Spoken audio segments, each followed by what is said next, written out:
About 3 million years ago, when early humans showed up, our protagonist was one of them. He seemed normal at first. He thought he was like everyone else, but he didn't age, he didn't weaken, and he didn't die. While everyone else aged and died, he stayed, hunting and fighting because that was all that gave him any joy. As time passed, his body kept changing, bigger, stronger, tougher. After nearly 3 million years of that, he was unmatched. People started calling him the god of Earth, Mu. He took it further, beat every other god, and ended up the strongest in the divine realm. With no rivals left, the rush faded and boredom set in. One day he stomped his foot, and the gods' entire divine realm trembled. Gods, angels, even the evil beings were terrified. It wasn't the first time he'd done it, and some gods were done with the daily quakes, Lucifer, the second-ranked god, among them. Mu didn't care, still stuck on the same thought. He'd beaten every worthy opponent without breaking a sweat, and it had been over 1,000 years since anyone could push him. He sighed and said, being too strong is a problem too.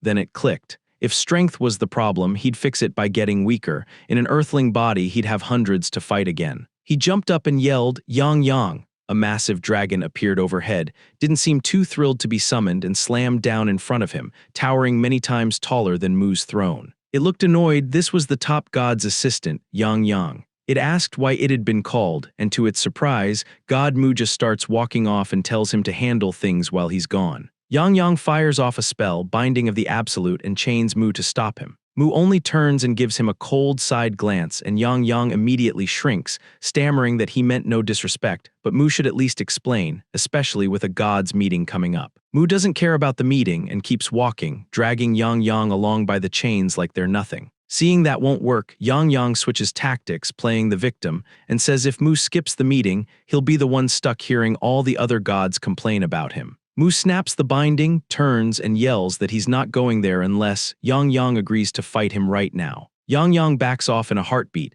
decides the complaints are better than getting shredded, and wishes Mu a quick, safe trip. Mu walks up to a small earth floating nearby and touches it. He needs a body to enter, so he listens in on the messages people are sending to the gods. Most are trivial, but one person flat out questions his existence. It surprises him at first, then he decides that he is the perfect choice. For the first time in 1,000 years, Mu actually looks excited. He finally has something to do. Yang Yang, not so much. Mood absolutely tanked. Mu pauses like he might explain, then just says goodbye, leaves the place in Yang Yang's hands, and tells him to deal with anyone who shows up. Yang Yang realizes Mu is only sending his soul to Earth and leaving his body behind, and worried, he reminds him that if something happens to the body, the soul on Earth dies too. Mu's already decided, true to his Sigma personality, nobody in the divine realm would dare touch him, so the body will be safe. Yang Yang keeps trying to talk him out of it, but Mu brushes him off and goes anyway. Without warning, we cut away from Mu to someone else entirely who had just beaten the demon lord. The rush felt great, but it was only the ending of an anime. This guy is a 17-year-old loser named Lee Ho. Lee Ho is jealous of an anime's hero who ended up with a bunch of girls. Yeah. Bro deadass watched harem in another world as his goodbye, and as the credits roll, he sighs. He lets his phone slip, it falls and shatters, and we see why he's standing on the edge of a 3-story building, already bruised and cut, ready to end his life. He mutters a bitter goodbye and jumps. Falling through the air, crying, he yells, "If there's a god, prove it, send me to another world." He hits the ground hard. He should have died, but his body refuses, his fingers twitch, and he starts gasping. Right before impact, God Mu's soul jumped into Lee's body. Mu wakes up inside a wrecked body, no idea what just happened. Lee's soul, meanwhile, lands in the divine realm, stunned to the towering dragon glaring at him, and the dragon looks just as shocked to see a human. A moment ago, in the divine realm, Mu taps the little earth floating in front of him. He isn't worried about leaving his body, he's sure no one would dare touch it. His dragon assistant tells him to think it through, but Mu brushes him off and launches his soul toward Earth, swapping with Lee. The instant Mu enters Lee's body, he realizes he's midair, no time to adjust, about to hit the ground. Then Lee's body slams into the ground. The pain is worse than anything he's felt in his immortal life, but the bigger shock is the confusion. Why did this happen the instant he arrived? His hands shake, then go still as it hits him. He's dying. There's no time to fix anything. But this isn't over. Muscles that work on their own like the heart are called involuntary muscles. Mu spent 3 million years training and knows the human body so well he can control everything, blood vessels, organs, all of it. Because of that, a few seconds after flatlining, he forces his heart to start again. It hurts like hell, but he pushes blood through his vessels, fixes his heart, and stops the bleeding. He slowly gets to his feet, and instead of getting angry, he's weirdly happy. Feeling this much pain tells him he made the right call coming here. Then he digs through Lee's memories to see what kind of life he just took over. He heads to Lee's place, his new base,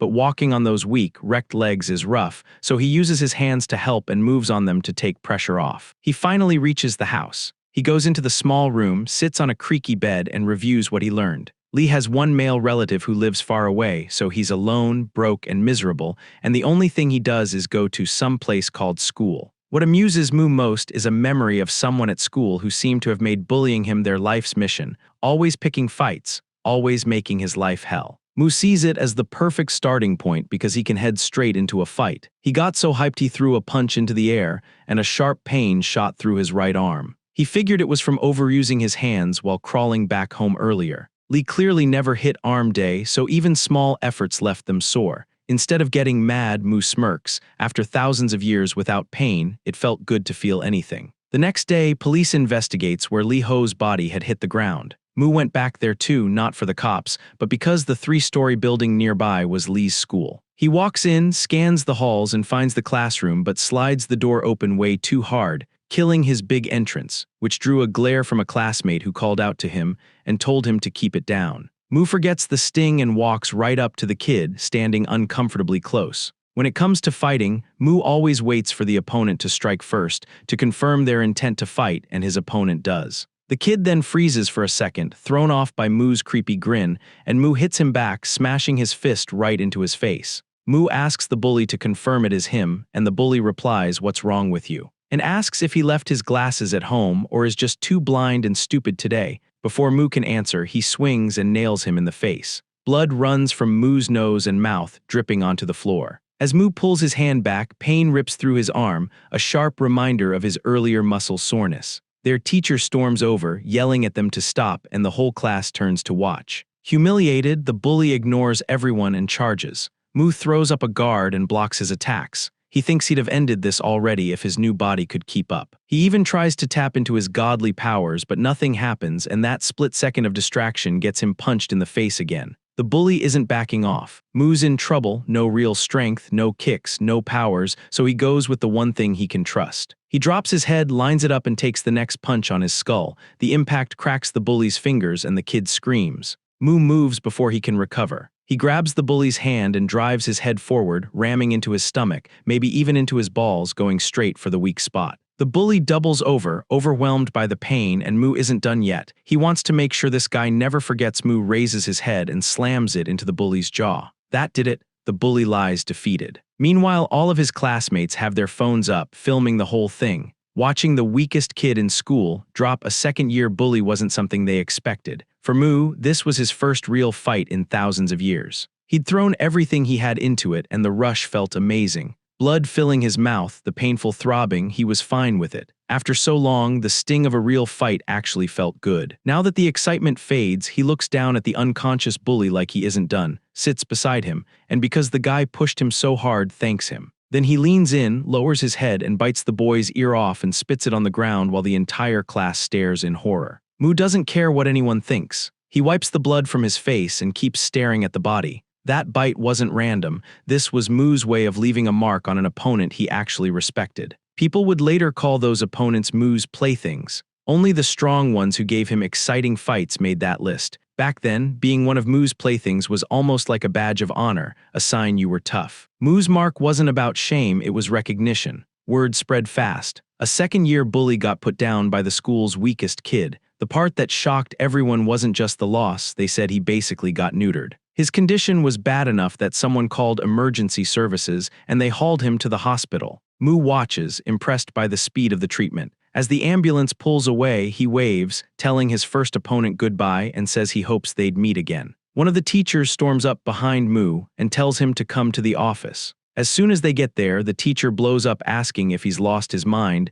and why he did something so reckless to his classmate. He even raises a binder to hit him, but Mu doesn't flinch. He actually looks excited, like he's already thinking about his next fight, and that look makes the teacher freeze. Not wanting to end up like the kid in the hospital, the teacher backs off and skips the punishment. He turns away and tells Mu to bring his parents to school tomorrow. Mu had braced for the hit, however the teacher dismissed him, saying he has to leave school early, every student's dream, and Mu just nods and walks out. On the way to Lee's house, Mu turns it over in his head. Unlike other gods who know everything about their worlds, he doesn't even know what leave early really means. Maybe it just means go back to base. Either way, he decides to use the time to heal and train this fragile new body. His hand is shaking from the earlier damage, and he wishes he could use his godly powers to fix it fast. Mana, the life force people in other worlds call Kai or chakra, lets humans do crazy things, become hunters or wizards, whatever, but not here. Here, he can't rely on it since on Earth there is no mana. Frustrated, he accepts he has built up his body the hard way. He reaches his place and collapses on the bed. Healing will take time and there's not much else he can do, so he decides to jump back to the God's realm to check on things. His soul snaps back into his original body. Right in front of him, Lee Ho is choking Yang Yang, refusing to let it go. Lee lets go, walks over, and tells Mu to hand the dragon over, fantasizing about how overpowered he would be in another world with a dragon. Mu isn't having it. He summons a giant hand, grabs Lee, and makes it clear he won't be ordered around. Mu ignores his protests and drags him off. He's decided to give the kid a second chance in another world. They arrive at Lucifer's domain, the second-ranked god in the divine realm. Lucifer's focused on his planet Elmer, unlike Mu. Mu strolls straight into his castle without asking. Lucifer's annoyed naturally and shuts them down before they can even explain. Mu doesn't care. He tells Lucifer to open the gate. He's sending the boy to Elmer. Lucifer shoots back, as expected, that Elmer isn't Mu's planet and he doesn't get to decide that. Mu leans in and reminds him who's stronger, saying he can do what he wants and can prove it anytime, anywhere. Lucifer has no choice. He knows he can't win this. Mu steps past him and touches Elmer's surface. Lucifer blurts out that this is forbidden. If a god touches another's domain, an unbreakable barrier will trigger, and sure enough, the barrier appears. Mu shatters it in seconds. Lucifer just stares while Mu says the universe's rules can be changed if someone really wants to. Mu opens his hand and releases Lee, telling him to step up and jump through the hole he just made into Elmer, no pressure. Lee hesitates, clearly not what he imagined. Mu reminds him this is what he asked for and the chance is right here. Lee, still wavering, asks again for the dragon so he can dominate his new life. Mu isn't having it. He refuses to hand over his own assistant and just blasts Lee straight into Elmer's planet, forcing the isekai. He grumbles about kids wanting everything handed to them then, with things settled, tells Lucifer to look after the kid and heads out. Lucifer, humiliated and boiling, can only dream about tearing Mu apart. His past isn't simple either. He was the first demon lord, the one on top of all life on Elmer's planet. After taking the crown as the strongest, he even challenged the god of his world. At the start of that fight, Lucifer called down a blinding light that turned into a massive sword and charged it at him. The god couldn't handle it and was cut in two on the spot. Lucifer took that god's place, but he still wasn't satisfied. He went to the divine realm, challenged the other gods, and beat them one by one until he claimed the top throne. A demon became the god of gods and everyone respected him. He was glazed by everyone. But it didn't last. Mu showed up, crushed him in front of everyone, and shattered that image in a single day. That day, Lucifer swore he'd get revenge, saying Mu was a human-born low-life. Now, while Mu rides his dragon back toward his domain, he has no idea a demon sent by Lucifer is tracking him from the sky, waiting for a chance to strike. Lucifer's preying on Mu's downfall. Back on Earth, the bully from Lee's school wakes up in the hospital, still raging and wanting Lee dead. He grabs his phone, hunts through his contacts, and calls someone tougher to finish the job. Across the city, Kang Cheol Hyung, the youth middleweight boxing champ, is pounding a heavy bag when a loud ringtone cuts in. He stops and looks over as a blonde guy walks in, says it's his phone, and answers. That blonde guy Gwak Cheol Hyung, a boxer with 2 years of experience. The bully goes straight to business. He tells Gwak Cheol Hyung he'll buy him a new phone if he does him one small favor. Hyung accepts the deal immediately. Next day in class, the bully strolls in like nothing happened. The room goes quiet, everyone staring, then the whispering starts, people talking about how the guy who used to push others around looks pathetic now. He tries to ignore it, but when the jokes turn into people saying he got neutered, he snaps. He slams his backpack on the floor and yells he can still take them all, daring anyone who doubts him to come fight him. The class president, a girl with glasses, stands up and fires back, telling him to shut up or get out. It only pisses him off more. He loses it, grabs a chair, and goes to throw it at her to make everyone afraid of him again. Before he can do it, the door swings open and Ronnie Coleman steps in, asking what all the noise is about. The bully drops into his seat like nothing happened, fastest sit-down of his life. The teacher looks around, spots the class president still standing and clearly upset, and asks what's going on and why she's out of her seat. She doesn't tell on him. She sits and says it's nothing. Ronnie Coleman lets it slide, but tells her to see him after class, which leaves her wondering why. After school, she meets him like he asked. He says he needs a favor. Since she's the class president and someone he can trust, go check on Lee Ho, who was absent and isn't answering his phone. In return, he'll write her a recommendation letter for senior year. It's framed like a request, but she knows she can't really refuse, so she agrees. At Lee's place, looking like she just wants to get this over with. She goes straight to the door, knocks, and calls out. No answer, she hesitates, then tries the knob and it turns. The door's unlocked, so she steps inside. Lee is lying there in a filthy room with bugs everywhere. He looks lifeless and the shock hits her all at once. She screams. Thinking Lee was dead, she grabbed her phone and called an ambulance because what else was there to do? As Lee lays still, his body suddenly twitches. Mu has returned. He opens his eyes, totally disoriented, trying to understand where he is and how he got there. He feels something on his hand, looks down, and sees the IV line feeding him some kind of nutrient serum. He studies the tube. He can tell something is flowing into his veins. He realizes it's nutrients, feels his body soaking them up and speeding his recovery. It isn't magic, but the effect is decent. The girl sitting nearby notices he's awake. His creepy smile made her think he wasn't all there, but she still asks what happened. Before he can answer, she grabs her bag and says she is heading back to school to report everything to Ronnie Coleman like he'd asked. Mu sat up and tried to stop her. He didn't know who she was, but he figured she was the one who helped him recover so fast. He wanted information. He yanked out the IV, kept his usual creepy smile, and asked if she knew a place where he could train and get stronger. Since he's broke, she suggested a simple outdoor gym at a nearby park. Mu went straight there and got to work, no warm-up, of course. Looking around impressed, these basic setups feel like real training gear to him. It's been almost 4,000 years since he last set foot on Earth. He hadn't bothered to check on human progress as the Earth god, so even these basic workout machines leave him impressed. Back in his time, people trained with rough, inefficient methods. By comparison, this stuff felt revolutionary to Mu, though he didn't even know how they worked, when a small rock hit his back and dropped to the floor. It was the bruised bully from earlier, and he'd brought backup, his cousin Hyung, a professional boxer. Mu just sat down, couldn't care less about him, picked up the rock and asked who threw it. The guy shouted that he did and bragged that his cousin would beat him to death for what happened. Before he could finish, Mu slipped in a quick punch. The guy hit the ground screaming, his already broken nose smashed again, and of course Mu couldn't have been happier about it. Meanwhile, in the realm of the gods, it was time for their regular meeting, but Mu didn't show up. His only assistant, Yang, nervous, started to deliver Mu's message, but Lucifer cut him off, glaring and demanding why an assistant dared to step into a god's meeting and speak first. Panicking, Yang explained he was only there to read a letter and meant no disrespect,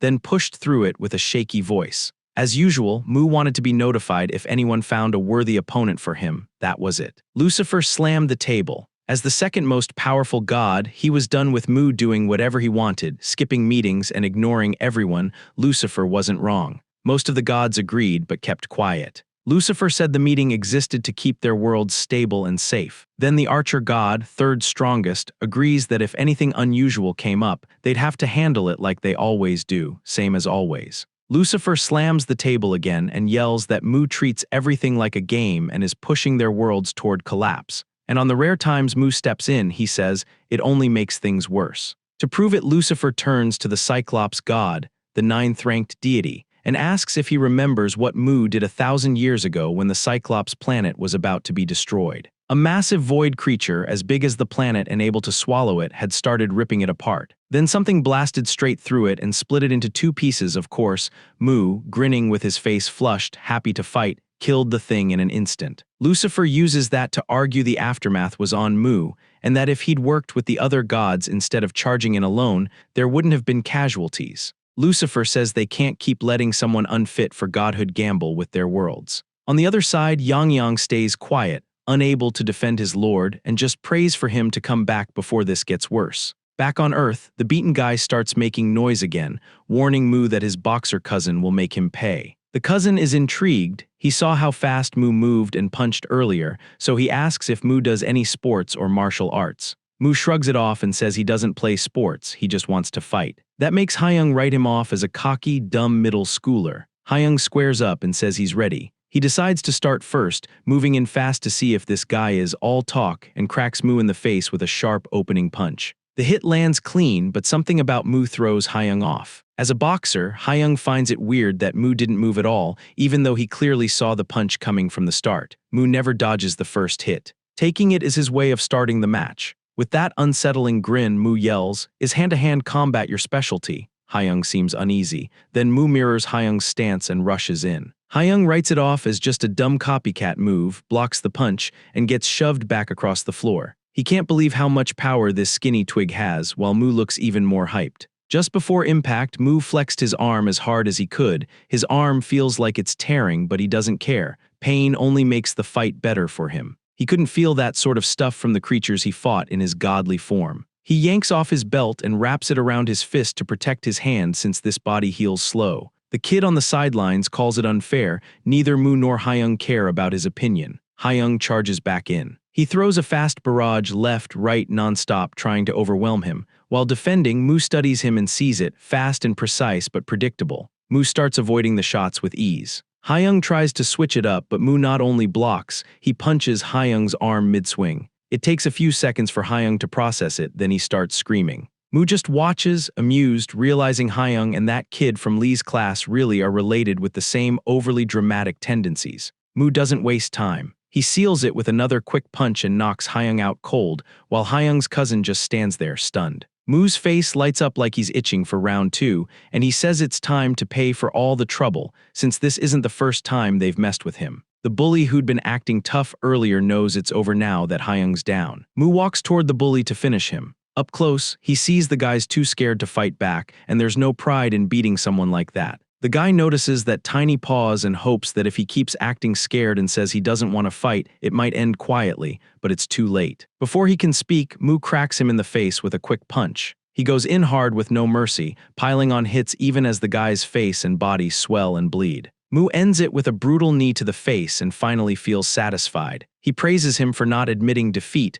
while knowing he never gave him a chance to. With both of them down, he walks off, leaving his mark on the boxer too. The bully lies there muttering his name, calling him a crazy bastard. Mu heads back to his house and feels good. He's getting to fight almost every day. Still, his weak muscles keep acting up. To keep this feeling going, he decides to return to the God Realm to pick up what he asked Yang to prepare. But this time nothing happens and Mu just sits there, waiting. A few days earlier at Lucifer's domain. That same day, Mu kept ignoring Lucifer, as we already know, coming and going like he owned the place, not realizing he was pushing Lucifer to his limit. On the way back to his domain, Yang asked how Earth was. Mu said he loved it, but his new body was weak, then told his assistant to find a recovery magic orb so his body on Earth could heal faster. There was just one small problem. Magic items are common on Elmer and a few other worlds under Lucifer because there's plenty of mana there. On Earth, you only get them through divine blessings or whims, so they're insanely rare. Only a few people in history have used them, and humans treated those people like gods. Not long after, Yang promised he'd have the recovery orb ready the next time Mu came to the God Realm. When they landed, the assistant reminded Mu about the upcoming gods meeting, and Mu casually dug in his pocket and said he'd prepared something because of all the complaining. It was just a small letter. Of course, we already know what's written inside it. After handing that off, Mu walked to the miniature Earth model and put his hand on it to jump back to Lee. Neither of them noticed the small demon watching from above, reporting every move to Mu's biggest enemy. Back to the present, Lucifer is piecing things together. He doesn't know what Mu's plan is, but he's sure Mu's body is empty, and skipping the meeting tells him Mu won't be in the God Realm for a while. It clicks this is his moment, a once-in-a-millennium chance to get revenge. He's not missing it. Without warning, Lucifer casts life taxidermy, no villain speech to remove the one obstacle between him and Mu. Purple, spear-like lightning forms over Yang, but he reacts fast. He jumps back and dodges every strike in a blink, his look snapping into a serious one.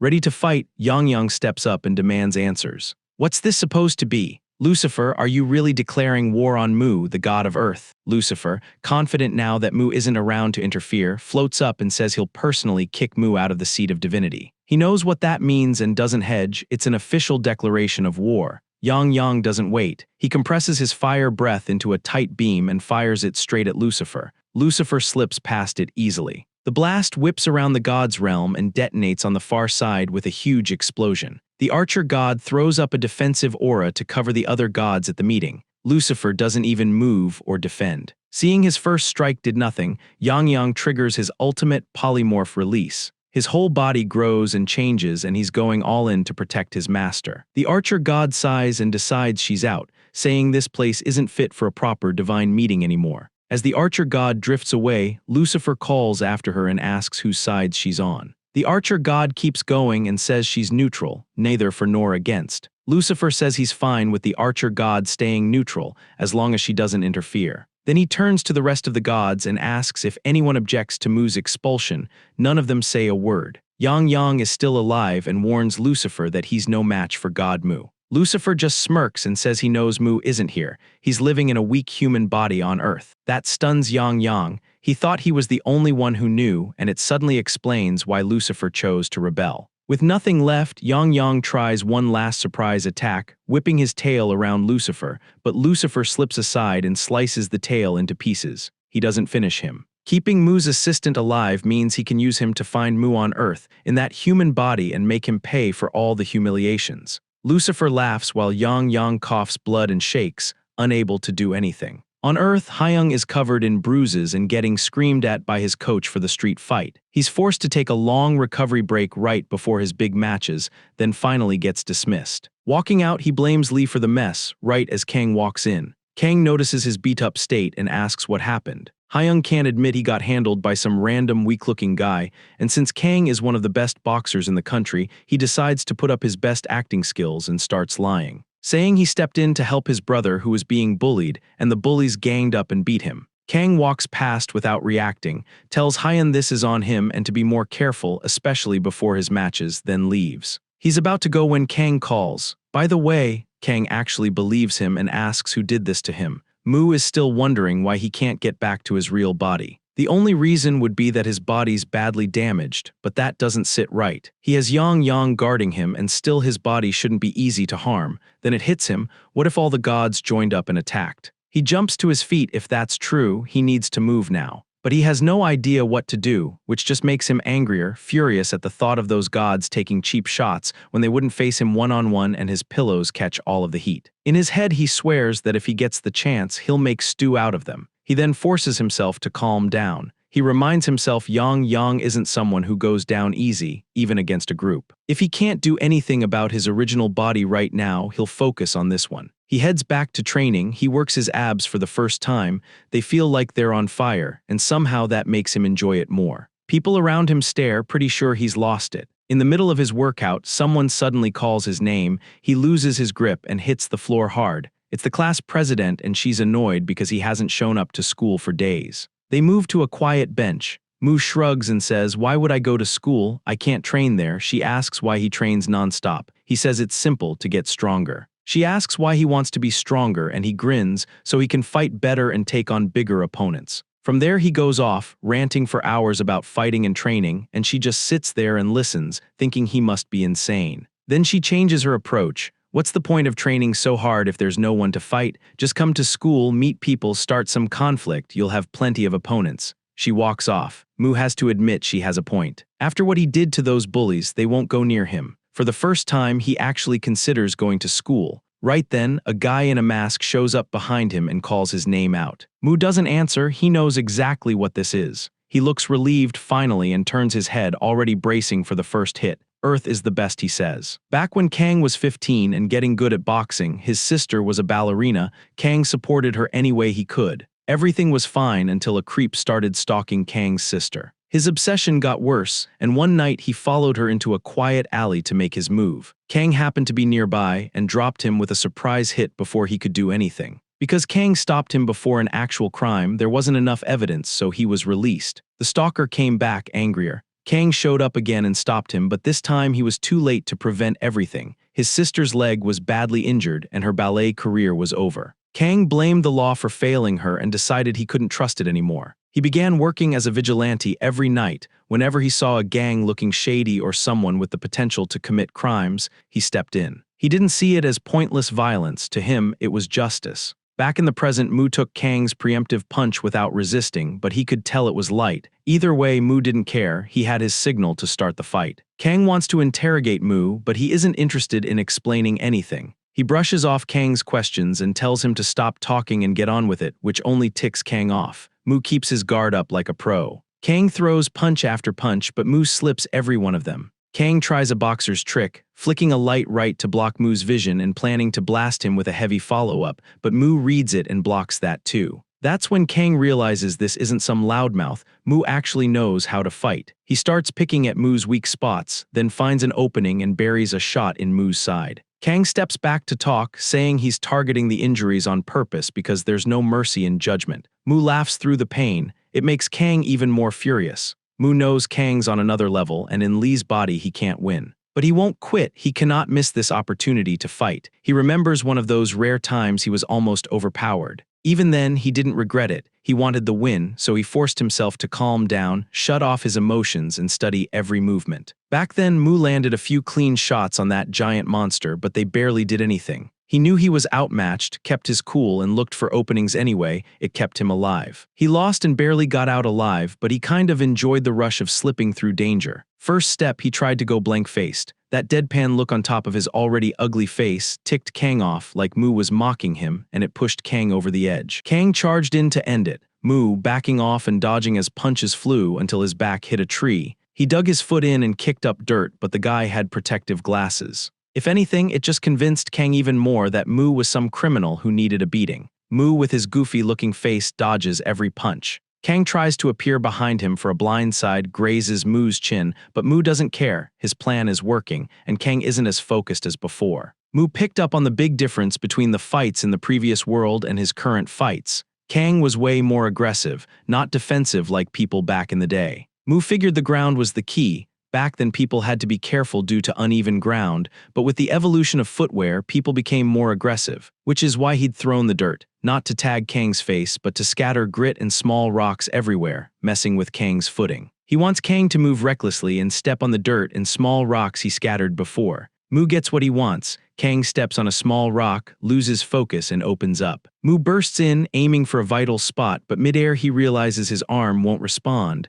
after all the blocks he took. He switches and drives his elbow instead, landing a heavy shot. Mu can't help himself and starts mocking him, laughing at how Kang missed. But while he's busy trash-talking, Kang swings his weapon and crushes Mu's leg, dropping Mu to his knees. Kang decides he'll make Mu unable to ever laugh again. Right before the hit, Mu knows he's lost. He closes his eyes and braces, wondering if after almost 4,000 years he's really about to taste failure again. Just then something flies in and smacks Kang in the face. Kang looks around for the attacker, then hears a voice calling Master and getting closer. He can't risk being seen. He throws on his sweatshirt, pulls up the hood, and sprints before anyone shows up. As he disappears, a small lizard-like creature steps out and calls. Mu looks over and sees it. This little monster is calling to him. He recognizes it. Lucifer took Mu's godly body and sealed it inside an unbreakable barrier, so Mu's soul can't return. However, there was one small problem. He couldn't just walk into Earth to finish the job. The only way was to get Yang Yang to reveal how to reach Mu's planet. He promised that if he helped him get to Earth and take out Mu,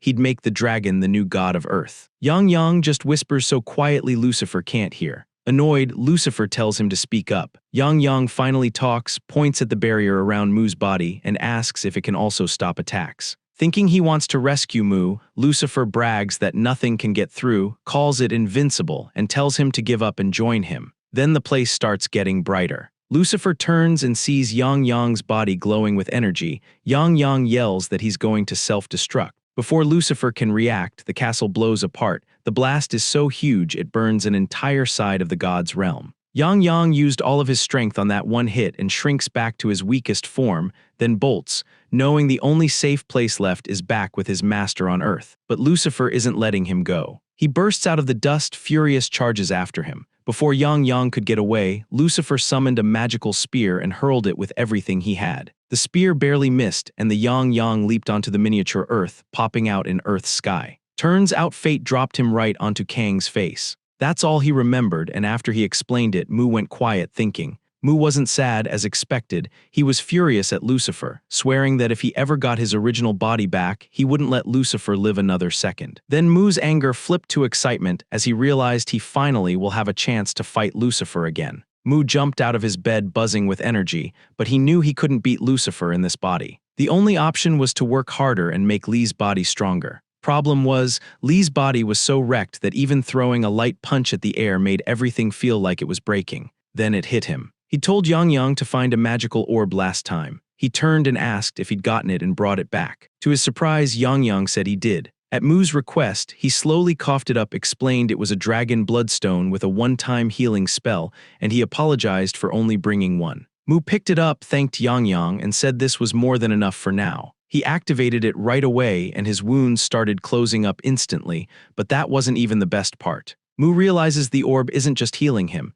His muscles feel sharper, more responsive, almost sensitive in a way they weren't before. It's got a body enhancement spell mixed in. Seeing Mu's reaction, Yang Yang admits he put extra work into it and infused his own magic into the dragon bloodstone. Very handmade, very proud. Mu thanks him, then looks at the leftover bit of the orb and figures not all the power was used up, since it hit a weak human body. He hands the piece to the little lizard and tells him he can use it. Yang Yang says he'll save it for Mu in an emergency and carefully tucks it back into the stomach pocket. Cut to a yellow lizard. It's the favorite pet of the girl from earlier. She treats it like a close friend and even wishes it could talk so they'd never be bored. She puts it back in its home and heads out to school. The beaten-up bully from before sits quietly with glasses on, focused on his studies. The pain from facing Mu seems to have straightened him out. Instead of causing trouble, he's prepping for exams. Mu makes his usual entrance and asks if he wants another round. Before the guy can answer, the president girl shows up behind him, acting all surprised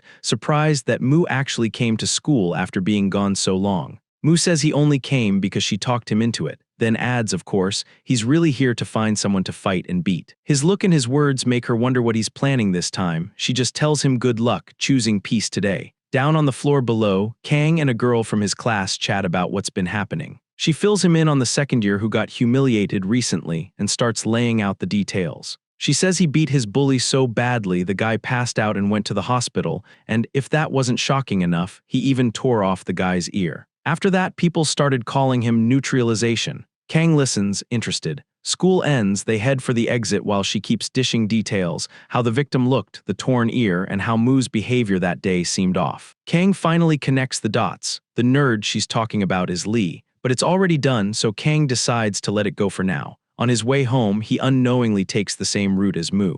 Mu's annoyed that the day was so boring. Everyone was glued to notebooks or phones, no fights, nothing confirmed. Then he spots Kang walking with the girl. Because Kang wore glasses and a mask yesterday, Mu doesn't recognize him right away, but the shape of his muscles set off alarms. In a snap, he's sure and of course yells, "It's that guy from yesterday." The shout makes Kang turn. He sees Mu charging at him with a wild look and he bolts, sprinting away and leaving his waifu behind. He can't believe Mu recognized him despite wearing glasses and a mask, but either way, he can't get caught and risk this maniac reporting him. Kang suddenly cuts into a side alley. Mu follows, but when he turns the corner, Kang's gone. Yang Yang pops out of Mu's shirt and asks if that was the same person. Wanting to help track down the rude human, he asks to sniff him out using the strong scent he picked up when Kang hit him the day before. Mu says go for it and Yang Yang gets to work. Right then, someone steps in front of him. He almost gets stepped on. He looks up and surprise, it's the class president from Lee's class. She stares wide-eyed, then breaks into a blushy smile. She is hooked at first glance. Yang Yang doesn't know who she is, and he tells her to move so he can keep working, but she ignores him and scoops him up. He squirms and snaps at her, warning her not to mess with him,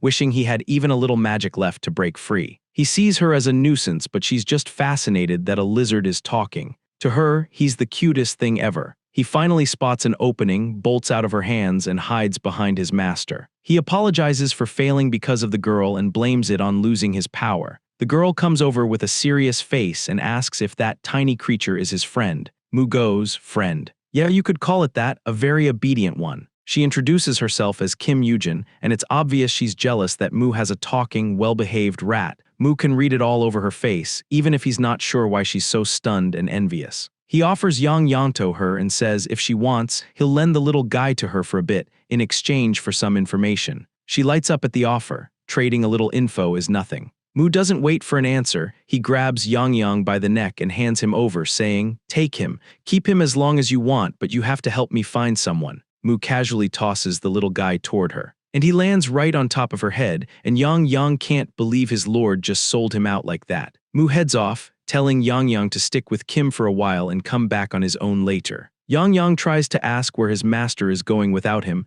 and Mu tells him he is going to the Sansujang at Kim's house. Yang Yang is, well, a little awkward. He sighs, introduces himself, and offers a tiny handshake. "Trying to keep it professional, by my master's orders, you'll be working with me from now on." Kim is thrown by the tiny lizard, but the way he talks makes her heart skip for a second. "By your master, do you mean Li Ho?" She says she's willing to cooperate, then grins and adds, "By the way, I'm the president of my class." Yang Yang asks, "What's a president?" Kim explains, "Basically the class leader, and I'm ranked first in my grade." He realizes that's why his master picked her. She must be strong. "Wait, so Lord Li Ho isn't the leader of your class?" Kim pauses, thinks it over, and says, "Li Ho, he's not even average. Honestly, he's near the bottom in everything." Yang Yang freezes, stunned. Then the tiny lizard blurts out in disbelief, sweating and flustered. He can't believe it, but he insists his master is the strongest in the world, stronger than any god. He puffs himself up, telling her to do everything she can to make his master even stronger. Kim takes it as the little lizard's wild imagination and sweet talk about his master,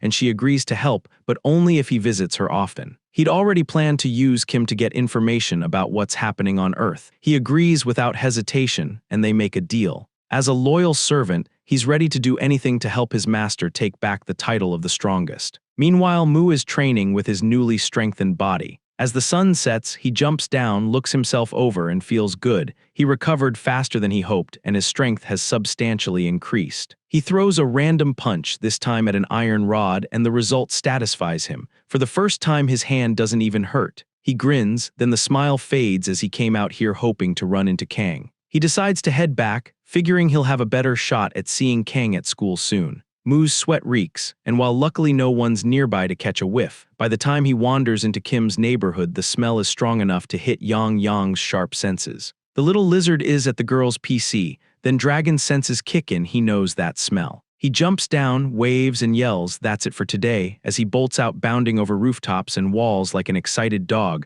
following the trail straight to Mu. He lands on Mu's shoulder. Mu looks surprised as Yang Yang greets him and proudly says he finished what he thought was his mission. Yang Yang babbles that he even found a royal assistant who swore loyalty to Mu, and he's so hyped that Mu misses what's happening a few steps away. Then the lizard smells someone he'd chased earlier. He points it out, and he's right. It's Kang in the shadows, acting like Batman. The bike thief doesn't apologize. He threatens Kang, saying he'll send someone after him if Kang doesn't let him go. That just tells Kang he picked the right target, so he doubles down until that sense of danger makes Kang turn. As they face off, everything's tense except Yang Yang, who's facing the other way, insisting they're going the wrong direction. He keeps pointing at a restaurant, telling Mu to head that way, but Mu ignores him and focuses on Kang. They lock eyes. Mu looks dead set. Kang looks unsure. Mu starts closing the distance, slow and deliberate. Kang tries to explain there's a misunderstanding and tells Mu not to attack, but Mu doesn't listen, ready to swing.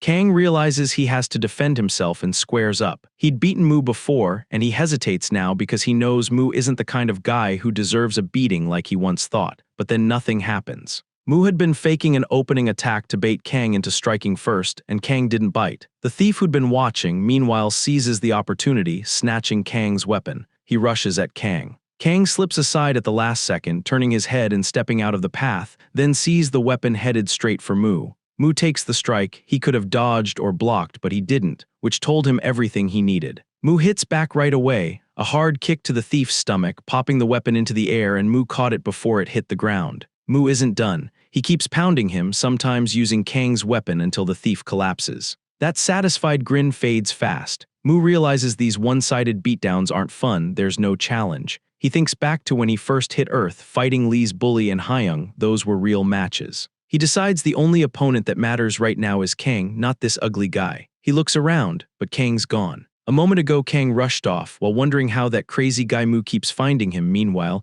he didn't spot Yang Yang across the street, accidentally kicked the little guy while running off, sending it flying. A little later, Kang gets home. He steps in, flicks his shoes off, and can't stop replaying Mu's freaky face, always ready to scrap with anyone. His sister comes in right then, teasing as she yells, "The prosecutor has arrived." Kang Hyuna switched careers after that stalker case and became a prosecutor to go after cruel criminals. Same goal as Kang, different path. She shoulders past him and goes, "How dare you block a great prosecutor's way?" Annoyed, Kang warns her not to make him use his powers. Hyuna heads to change, then calls out for him to make ramen for both of them. Kang thinks back to the day she got hurt. The only thing he feels when throwing a punch is anger, but it wasn't always like that back then when he first started boxing, even he enjoyed it. Next day, while everyone else heads to school, Mu does too. No backpack, no books, just Kang's weapon in hand and Yang Yang on his shoulder. The little guy looks wrecked, mumbling apologies for blowing it last night, and as usual, Mu doesn't care. Students pass by staring, even Lee's old bully eyeing the pair. Then Kim Yujin, the class president, of course spots Mu.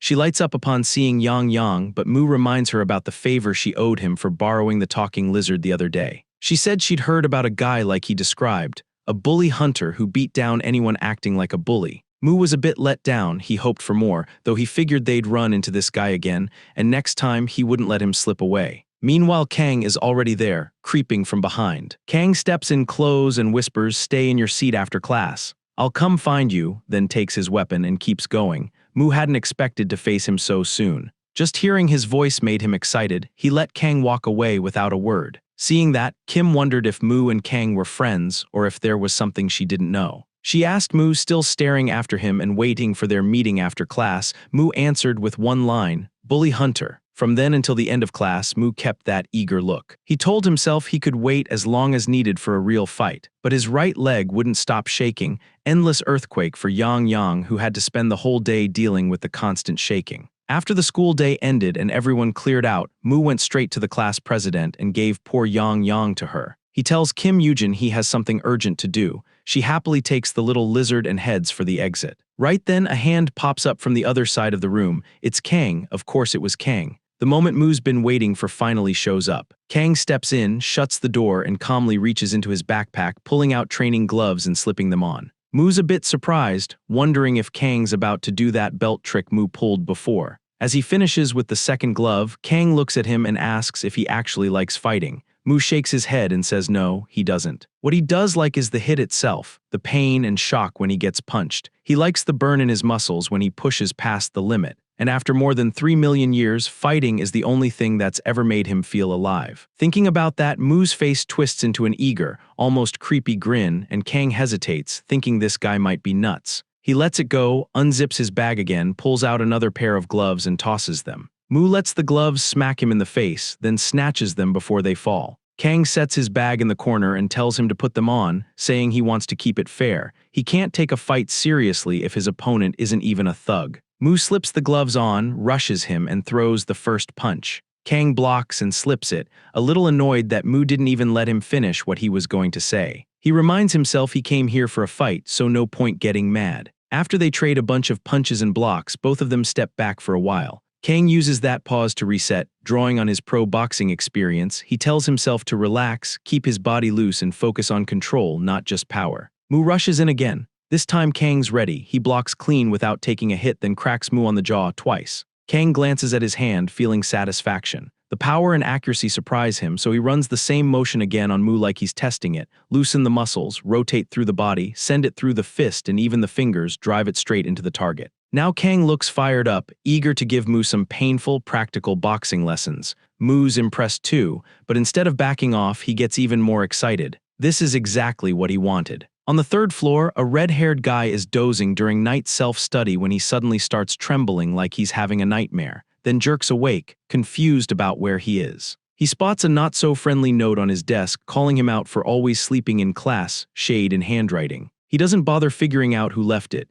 checks the time on his phone, decides to head out, grabs his backpack, and hits the stairs. Upon reaching the second floor, something catches his eye: two shadows having a fight. Mu and Kang are still going at it. Right then, Mu's cornered and stuck on defense. He thinks fast, lifts his foot and plants it on Kang's chest, stopping him and catching him by surprise. As Kang staggers, caught off guard, Mu went for a follow-up kick to Kang's face. Kang got his guard up in time and looks furious, asking why he was kicking when this was boxing. Mu smirked and said, "What are you talking about? I don't even know what boxing is." Before Kang could answer, Mu jumps in again, aiming another kick while taunting. "Who said we're only using fists?" The kick slammed into Kang and shoved him back. For a moment, Kang was rattled. He was a boxer, not ready for kicks, so Mu pressed it and landed one solid shot after another. Kang couldn't believe someone who looked that weak was kicking this heavy. Then Mu switched targets and aimed at a vital spot low. Kang froze. If that hit, he'd be done. Mu's kick landed clean, but nothing happened. Mu jumped back and put space between them, wearing a smug smile like he'd pulled his punch. In reality, he'd gone all out, but the physical boost from Yang had already faded. The second he realized it, he panicked. Without that power, he knew he couldn't beat Kang. Kang, still a bit shocked, sensed something was off. Mu wasn't the type to show mercy, so why didn't he finish it? Then Kang smirked and went, "Don't tell me you just lost your strength." He figured Mu was just exhausted. Mu kept a straight face, acting like Kang was wrong, but Kang had already convinced himself and started laughing. Mu looked stuck, like he didn't know how to keep this fight going. Behind the classroom door, the red-haired guy had been watching. The awkward fight and the weird laughing, like it was some comedy show, turned him off so much he just walked away, not interested in their silly fight, calling it disgusting. As Mu decides to play on defense, Kang sees his chance and rushes in to take advantage. Kang shot for a vital spot Mu had left open. Mu's knee didn't save him. One hit sent him spinning, handing Kang a clean opening. He smashed a heavy punch into Mu's head, launching him back. Mu hit the wall and slumped, and it hit him. With this body, he couldn't match Kang's solid, muscular build. One desperate idea came to mind. If he could tap a little of his original mana, he could overpower this guy. It wasn't exactly reliable, but it was all he had. He pushed himself up and tried to pull even a tiny bit of magic into his fist before lunging. Kang caught the punch midair like it was nothing and gave him a smug grin. Then Kang suddenly felt something odd and instinctively glanced behind him to see what it was. Mu didn't waste the opening and drilled a punch into his face. He grabbed Mu's other hand right after, ready to shut it down, when that feeling hit again. He turned to check it and Mu took the opening again, this time using his most reliable weapon, his head. The headbutt slammed Kang backward. He crashed into the classroom door and dropped completely out. Mu stood over him, trying to figure out whether his mana plan had actually worked or if he was just imagining it. After a moment, he realized he'd actually condensed air using the method since there is no mana on Earth. Cool as that was, he was more focused on what he wanted to do. He leaned in ready to do the ear thing he's done to others when Kang suddenly snapped awake, saving his ear for another day. Kang shoved Mu away and staggered up, still dizzy. He admitted he'd underestimated Mu and said he lost, but he wasn't giving up an ear. He looked like he wanted to mention something, yet with his nose throbbing and his head spinning, he couldn't string a sentence together, so he muttered an excuse and belayed fast. Watching him go, Mu looked disappointed. Adding Kang to his list of playthings wasn't happening today. A while later at Kim Yujin's place, Yang is about to depart with a bag twice his size, already sweating. On the way home, he spotted Kang in the distance, woozy and holding his busted face. He recognized him instantly, the guy who'd kicked him earlier for no reason, so he dropped the bag and launched, aiming a headbutt just like his master had done. But Kang, even dazed, saw him at the last second and swung, smacking the poor lizard midair. For a moment, Kang just stood there, startled and confused, not even recognizing what hit him and wondering what kind of dog just attacked. He turned away, hurrying home to rest. As soon as he disappeared, Mu stepped up to Yang's crumpled body, staring down at him. The next morning, Mu is back on the street heading to school, this time in a brand new uniform with Yang riding in his new backpack. The little guy carried the clothes in his backpack and asks how Mu likes them. He even bragged that Kim Yujin, Yang's subordinate as he calls her,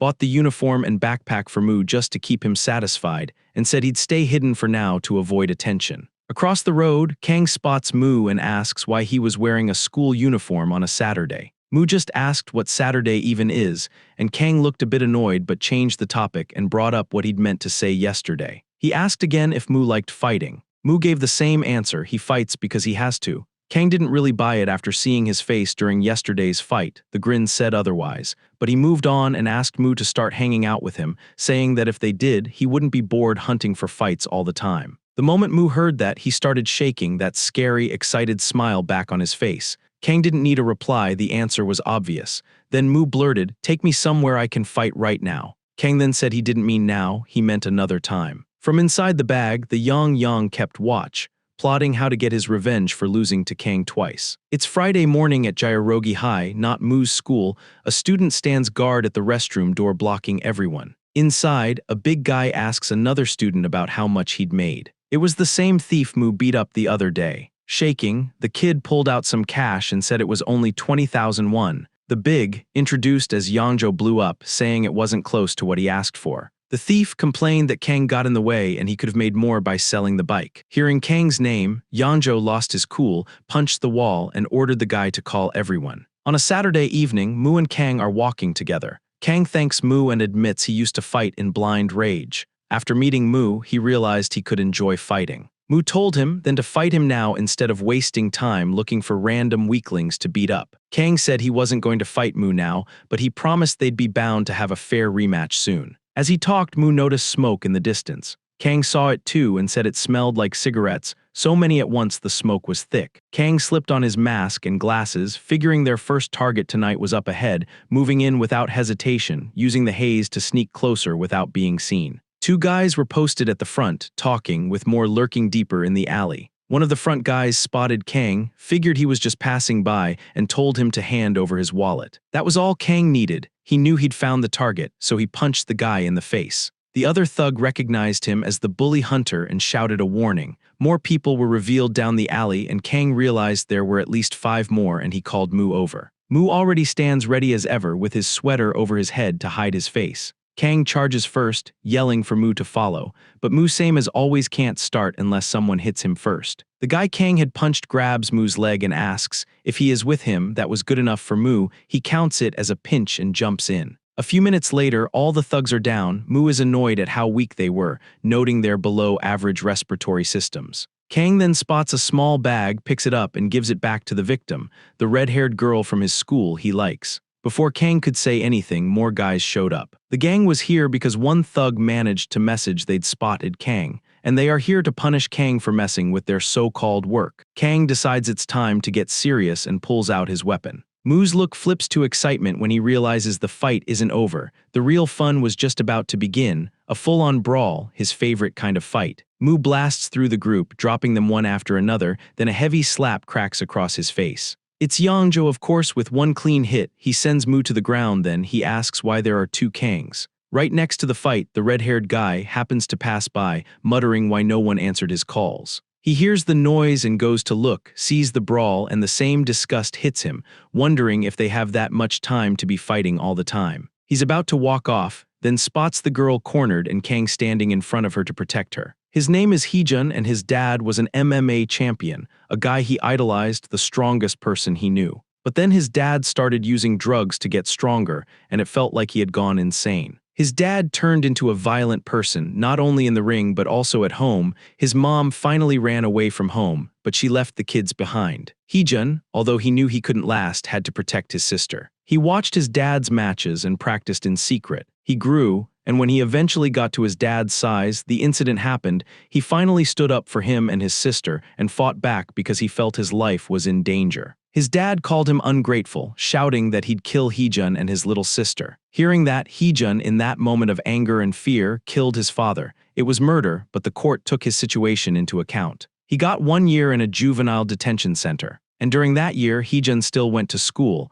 While working to support himself and his sister, he couldn't afford to get sick or hurt, and treated his body like the only thing keeping them alive. That is why watching guys like Mu and Kang throwing themselves into careless fights always disgusted him. Heejun would never act like them, but now that he has seen his little sister, Daljun, being cornered, he knows he has to fight, which he never does unless there is a threat posing to his or his sister's survival. While Yangzhou stood there, still confused about why there were suddenly 2 Kangs, he didn't notice Heejun coming up behind him. Heejun comes out of nowhere and hits a weak spot, making Yangzhou drop to his knees. Heejun then grabs his head with one hand and slams him into the ground, putting the big guy down. While Yang keeps yelling for his master to wake up, Heejun steps on him, while getting by as fast as he could to reach his sister. Poor Yang doesn't even do anything and still always ends up beaten. Kang notices Heejun, dropping the bullies like they are nothing. With only 2 thugs left before they can react, Heejun grabs their faces and smashes them into the walls. Then he stops in front of Kang, staring him down, and says they'd crossed a line. Panicking, Kang starts to explain why he was there, but when Daljun yelled for her brother, Kang turned around, surprised because he didn't know she had a brother. Before Kang could process it, Heejun moved in. Just in time, Kang's reflexes kick in and he counters. Heejun slips past it, and instead of striking, just plants a hand on Kang, shoving him back. Heejun grabs Daljun's hand, telling her to run with him, and then they take off. She drops her wallet without noticing, and as they run, Yangjo stands there, blocking the alley exit, looking absolutely furious. Yangjo yelled, demanding to know who Heejun was and why he'd shown up, asking if that bastard is the third Kang. Heejun, not stopping for a chat, gets ready to force his way through, but before he can, out of nowhere, Yangjo gets punched in the face. It is Mu, back on his feet, itching for the fight. Heejun wonders who he is, but more importantly, he uses the opening to pull his sister out of there. While Mu is laughing, Kang snaps at him, asking why he exposed his face. Yangjo, meanwhile, is struggling to stand back up and searching for where that second punch came from, just in time to see them already running off. A while later, Kang sketched Yangjo and told Mu who the guy was and what they should do next. He said Yangjo was one of the 3 most infamous delinquents around. Together, they were called Godori, each one the top bully at their schools. Kang explains the situation further, noting that they have only recently started acting up. From what he'd seen, Kang said Yangjo was the key, which is why he acted like the leader back there. But even after all that, Mu still looks lost and asks Kang to explain what he is even yapping about. Kang snaps, asking if Mu even had a brain or if it was just for decoration. That's when Yang pops out of his hiding spot, not willing to endure the insults any longer. He yells at Kang and even calls him a bastard, demanding how he dared to be so rude to God Mu. Kang just looks shocked. He has no idea what a talking frog is suddenly doing here. Mu introduces Yang as his assistant or maybe a friend. Kang starts getting suspicious about Mu. He doesn't know even basic knowledge like the names of the days of the week, and now he's adding a walking, talking frog as his assistant. Mu is actually impressed that a human like Kang figured out he isn't human. They talk over each other. Kang asks if Mu's an alien, and Mu says he's a god. Kang says he doesn't look like a god, more like an idiot, and Mu immediately asks what alien even means. All this is happening in President Kim's house. She's wondering why they're even there, then her annoyance fades fast at the sight of Yang playing with her phone. Kang keeps it simple for Mu. The target is the big guy who slapped Mu and dropped him before Mu got a punch in, and just thinking about what happened back then makes Kang furious. Mu finally gets who they're after. He's happy he had a real fight, the unique experience of the difference in weight class after such a long time. Mu gets fired up at the idea of facing someone like that, but he knows his current body doesn't cut it. Kang agrees, says Mu tires out quickly, and tells him to come to his gym. Mu turns it down, saying he needs something more varied, more intense, and rougher. Yang, who's been playing with Kim's phone, found something, an underground arena with an undefeated fighter on a 13-win streak who puts people down in seconds. The girl streaming asks if anyone dares to face that fighter and says the winner gets 1 million won. Mu and Kang watch closely, then Kang recognizes the fighter and says he's with the Godori gang. That's all Mu needs. He sets his plan. Use this as training, beat Yangjo, then take down the Godori gang one by one. Meanwhile, in the Divine Realm, a powerful magical attack slams into the Earth God's domain. It's Lucifer, throwing everything at breaking Earth's barrier to get at Mu.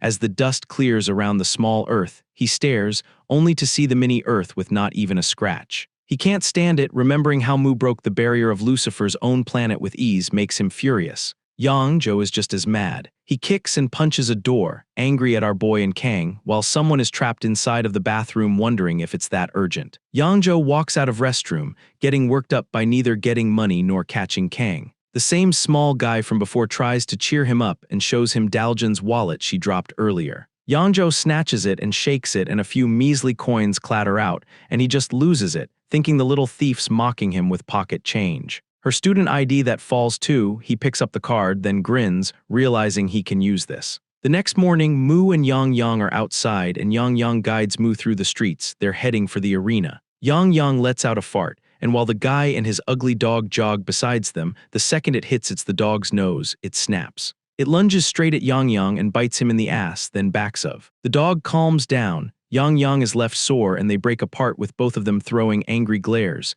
Yang decides the lowly creature, as he calls him, is just crazy, promising he'll get his payback once he gets his magic back. A while later, they finally reach their destination. The little girl from the video is at a table, going through applicants and either approving or turning them away. When it's Mu's turn, she spots his school uniform right away, even recognizes which school it is, and asks if she's right. Before he can answer, Dragon Yang whispers for him to just say yes. She moves on and asks what kind of fighting experience qualifies him for the arena. Mu doesn't get what she means at first, so she explains, boxing, wrestling, martial arts, even street fighting all count. He pauses and starts counting with Yang, helping him do the math. Mu blurts out that he has about 3 million years of fighting experience. The people in line crack up, but the girl running registrations actually likes his answer, passes him, and asks for the entry fee, 50,000. Yang pulls out the cash. He'd used Kim's trust to swipe her wallet. Problem is, they only brought about 46,000, 4,000 short. The girl seems to like Mu and lets it slide. As he walks off, something makes him stop. There's a big guy in a green hat and jacket leaning on a post, and Mu stares for a few seconds.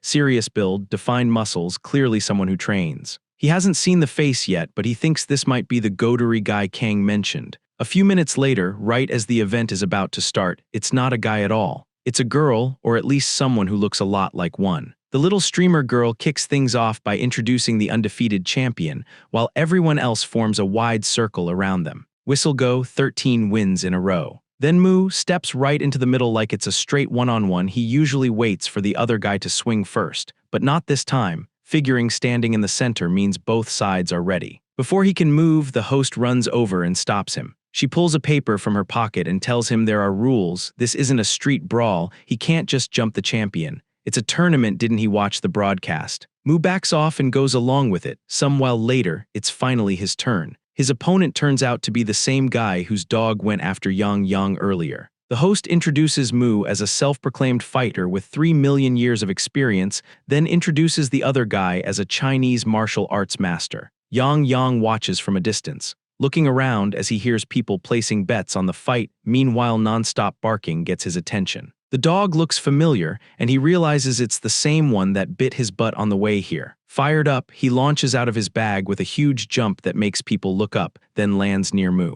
Mu asks what's going on, but Yang ignores him and locks onto the dog. He calls the dog out for a fight in the arena, and somehow the dog gets it, bolts through the crowd, and stops in the middle. That's when its owner asks his dog, Cerberus, how he managed to untie his leash. The interviewer loves it. She announces a rare double match, master and pet fight as a team. Again and more dramatically, she hypes Mu and the Chinese guy, then announces the lizard against the Chinese mad dog. People wonder what kind of a lizard that is, having horns and wings. Then the girl calls the next match. The Chinese guy says he'd use an old animal-style technique and claims no unarmed person could handle it. He shapes his fingers like claws, tells Mu not to underestimate him, then rushes in. Mu just stands there, the Chinese guy all fired up, announcing his tiger-style finger strike, but Mu moves first, zero hesitation, and drives a punch into his stomach. He hits the floor, realizing he was the one who'd underestimated his opponent. Mu questions the style, saying that copying animals only goes so far, humans have limits.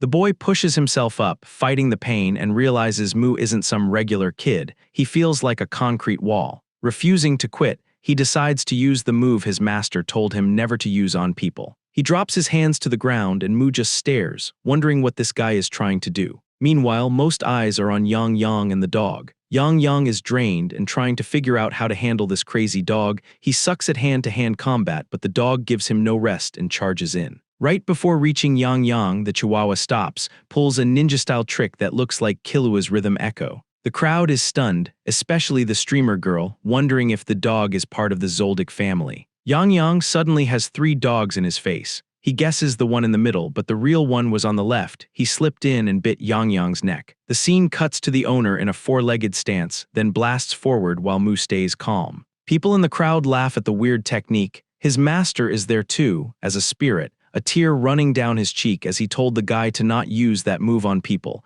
especially not in public. Mu tries to figure out the angle. As he is attacking from so far below, the guy leaps in and goes for a tiger paw strike, and Mu doesn't react in time. The Chinese boy swipes his face. If those had been real claws, Mu realizes he'd be dead. The kid doesn't let up. He charges again, mixing up all kinds of animal moves. One moment he moves like a cat, the next he bites Mu's leg like a chihuahua, then he tries a back kick to the face like a horse. Mu has never fought someone using their muscles like that, and he can't read his movements. Even so, Mu starts to get excited. His eyes slides to Cerberus besides him, ready to go at Yang again, and it clicks. If the guy is copying 4-legged animals like his dog, the weak spot should match too. Right then, the Chinese guy rushes in again, but Mu suddenly drops to a knee, loading all his power into his legs, and suddenly he launches straight up. He jumps so high the guy loses him for a second, and the crowd starts going crazy. The martial artist finally looks up to guard, and Mu comes down, plants a foot on his head, and smashes his face onto the ground.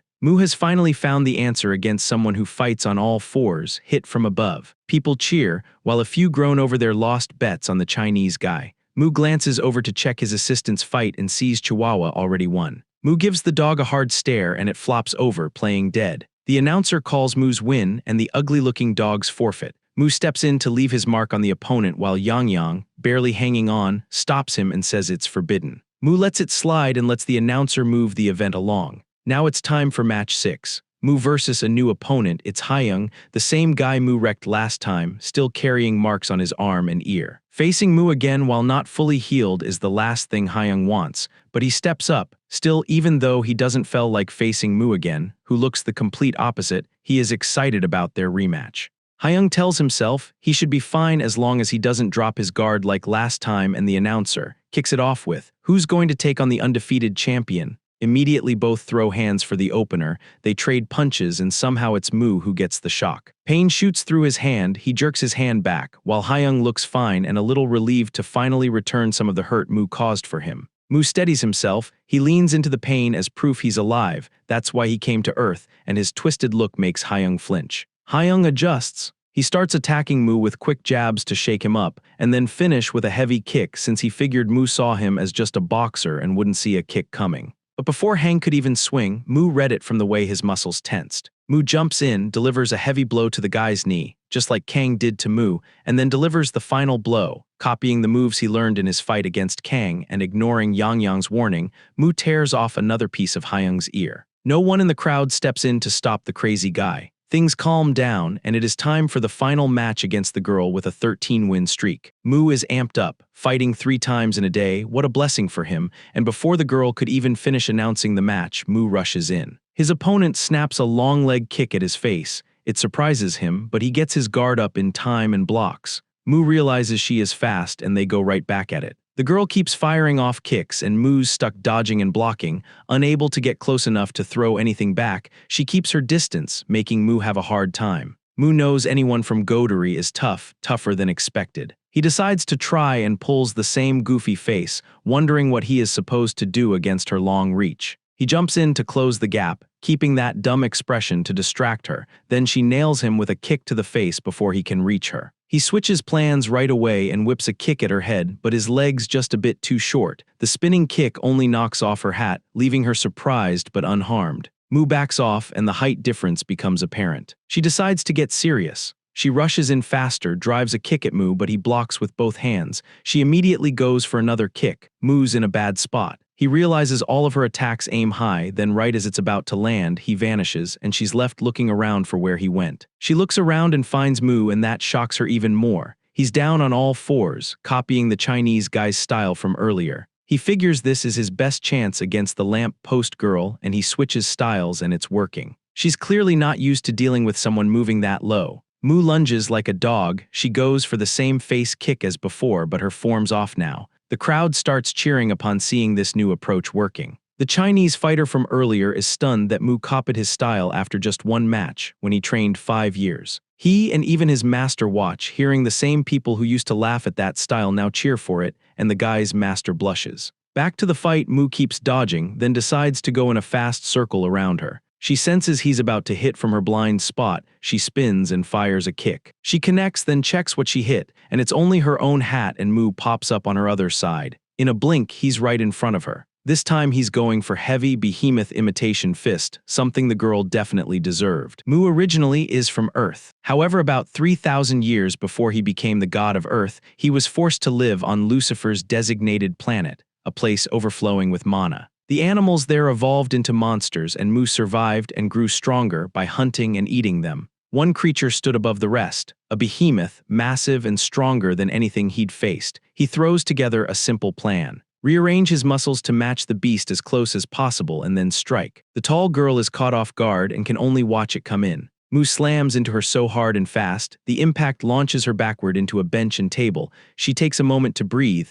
The impact leaves a sharp pain in her side, but Mu isn't letting her off. He leaps after the tall girl, going all in with both hands. Then midair, the announcer jumps in and stops him. She cut in, says the match is over because the tall girl had been thrown out of the ring. On stream, she announces Mu's win over the champion with a 13-fight streak. The crowd is annoyed at the lame result. He didn't even finish her properly, and the final ended very anticlimactic. The girl wraps the broadcast like she is pleased. Then, annoyed, she tells Mu she'd give him his 1,000,001 prize and tells him to follow. A while later, she leads him into a quiet alley chatting as they walk. She explains the situation, telling him that so far he only won the right to challenge the final opponent, but there is still one left. Without warning, she spins, jumps, and drives her knee into his chest. And Mu is just standing there with his hands in his pockets. He drops right away, stunned and struggling to process it. The hit was way too much for his current body. Then she reveals herself. One of Godori's top 3, Kim Chungu. Mu wasn't actually surprised. From the way Chungu tensed up, he could tell an ambush was coming,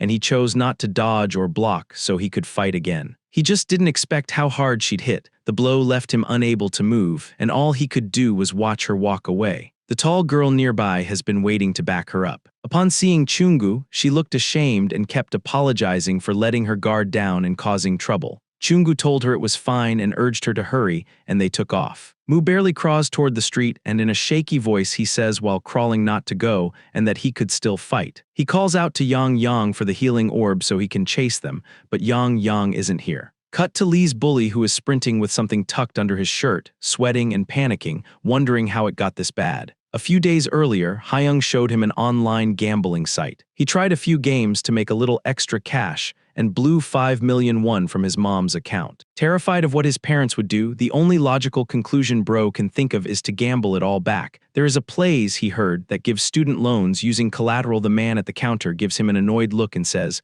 "What the hell is this?" The bully catches his breath, unwraps the bundled shirt, and out comes Yang Yang, unable to speak. He pulls up a photo of a tuatara, a rare lizard from New Zealand, holds it next to Yang Yang, and tries to sell it as a mutated tuatara. The clerk looks unconvinced and glances toward a quiet man in the corner. He walks out of the place not happy at all. It's only 1,000,000 less than he hoped, still better than nothing, and he goes right back to gambling. Right then, a person in a hoodie, whoever they were, brushes past. At the desk, they set down a Daljan school ID as collateral. The man in the black suit behind the counter tells them to take off the hoodie. Under the hood, it's clearly not Daljan. The guy says that she has edited the photo a lot. Still, the student id is worth 500,000 won. He hands over and subtracts the interest up front, which is 50,000, and reminds her to make payments on time, in 1 week. She rushes out, glancing around as she goes. The guy behind all of this, Yangjo, steps in and stops her, asking if she got the cash, and she pulls out the cover, calling it a success. They keep walking, and she asks him why she had to go.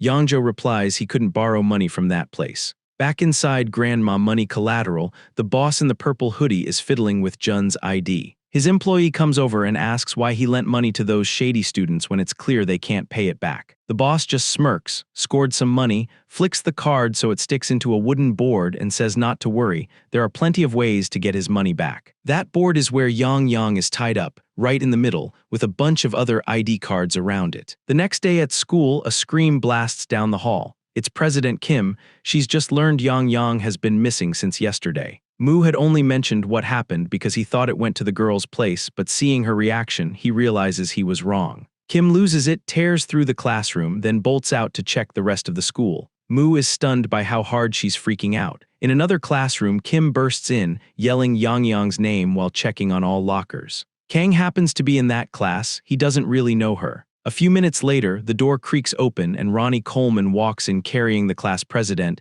then tells her to go straight to her seat and stop causing trouble. She turns around upset and tells Mu she searched the whole school but still can't find Yang Yang. Mu stays calm. He already knew it wouldn't be at school. He says he lost it after the arena, not here, which makes Kim snap and ask why he didn't say that sooner. Mu lays the hand-drawn map on his desk. Kim recognizes it as the one she drew the other day and gave to Yang Yang to help him find the arena. Mu points to the spot where he last saw it. Kim grabs the map and runs for the door, but Ronnie Coleman spots her and sprints after her, and catches her in seconds. She begs him to let her go just this once, but he refuses and brings her back again. Mu's mind's elsewhere anyway. He's stuck on his unfinished fight with the top 3 Godori members. Every time he gets close to finishing it, someone interrupts, and he can't stop thinking he needs to do something about it. The problem is his body's in rough shape, which annoys him. Sure, he only pushed a few muscles for a bit, but now everything aches, and like always, he loves the pain because it makes him get to fight fiercely. He wants back in the ring to finish it, but he needs another healing orb,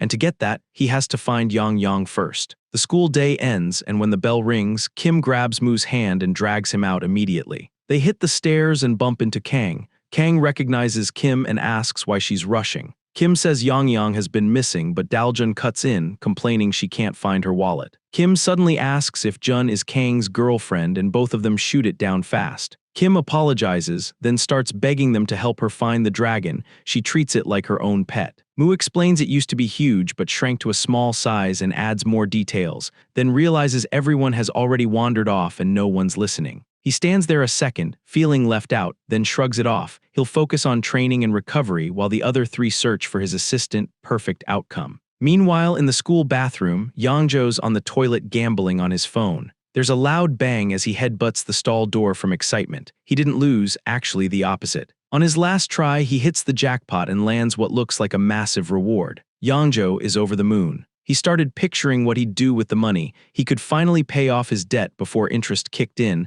and decided to cash out right away before he did something dumb. But when he finally hit the claim button, something was off. He tried again and total scam. He couldn't pay out. 6 days later, we're back with Moo. Instead of helping search for Yang Yang, he stands in the middle of the hallway, staring at Ronnie Coleman with that signature creepy grin, itching for a fight. Meanwhile, President Kim and Daljun have been running a full-on search all week. Even Kang helped where he could, but there's no trace. Kim and Daljun finally sit down to rest. Kim apologizes for dragging Daljun into this, especially because she is a senior, but she just smiles and says it's fine since she doesn't study anyways. Even so, Kim's fed up with Moo for not helping at all when it's his dragon in the first place. Kim offers to grab her a drink and tells her to relax. As soon as Kim walks off, a suspicious man steps up behind Daljun with her ID card in hand. A few minutes later, Kim comes back with a bag of drinks and other stuff, and she finds Daljun's seat is empty. A few days earlier, we saw Moo acting weird in front of the big teacher,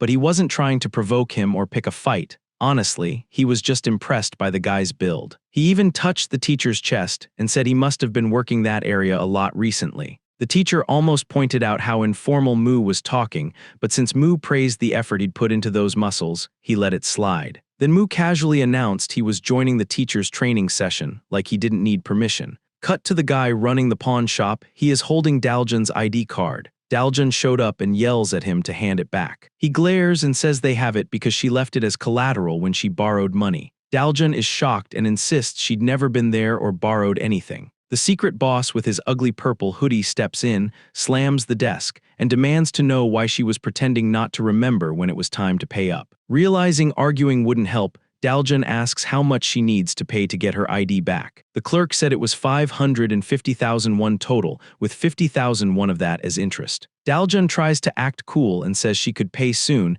It isn't even that much. Then the enforcer drops her ID into a drawer and tells her she has 1 week before they will come looking for her. Daljun tells them not to lose her card, then storms out and slams the door. The slam annoys the employee, saying kids are hopeless these days, and his boss takes one look at his face and thinks it's aimed at him. The boss calls it out, the guy starts sweating and apologizes and promises he wasn't talking about him, and the rest of the day ends quiet. The same employee wraps up, locks the office, and tosses the key onto a flower pot before heading out. He mutters about taking orders from a tiny little brat like him, then goes downstairs, not knowing Daljun is hiding upstairs waiting for this moment. As soon as he leaves, Daljun heads for the office to grab her ID and go. The door's locked, but she spots the key on the flower pot, unlocks it, and slips inside without a sound. No way she is giving her money to scammers. Right after she goes in, someone else quietly enters the building. She goes straight to the desk, yanks open the drawer, and finds her ID card.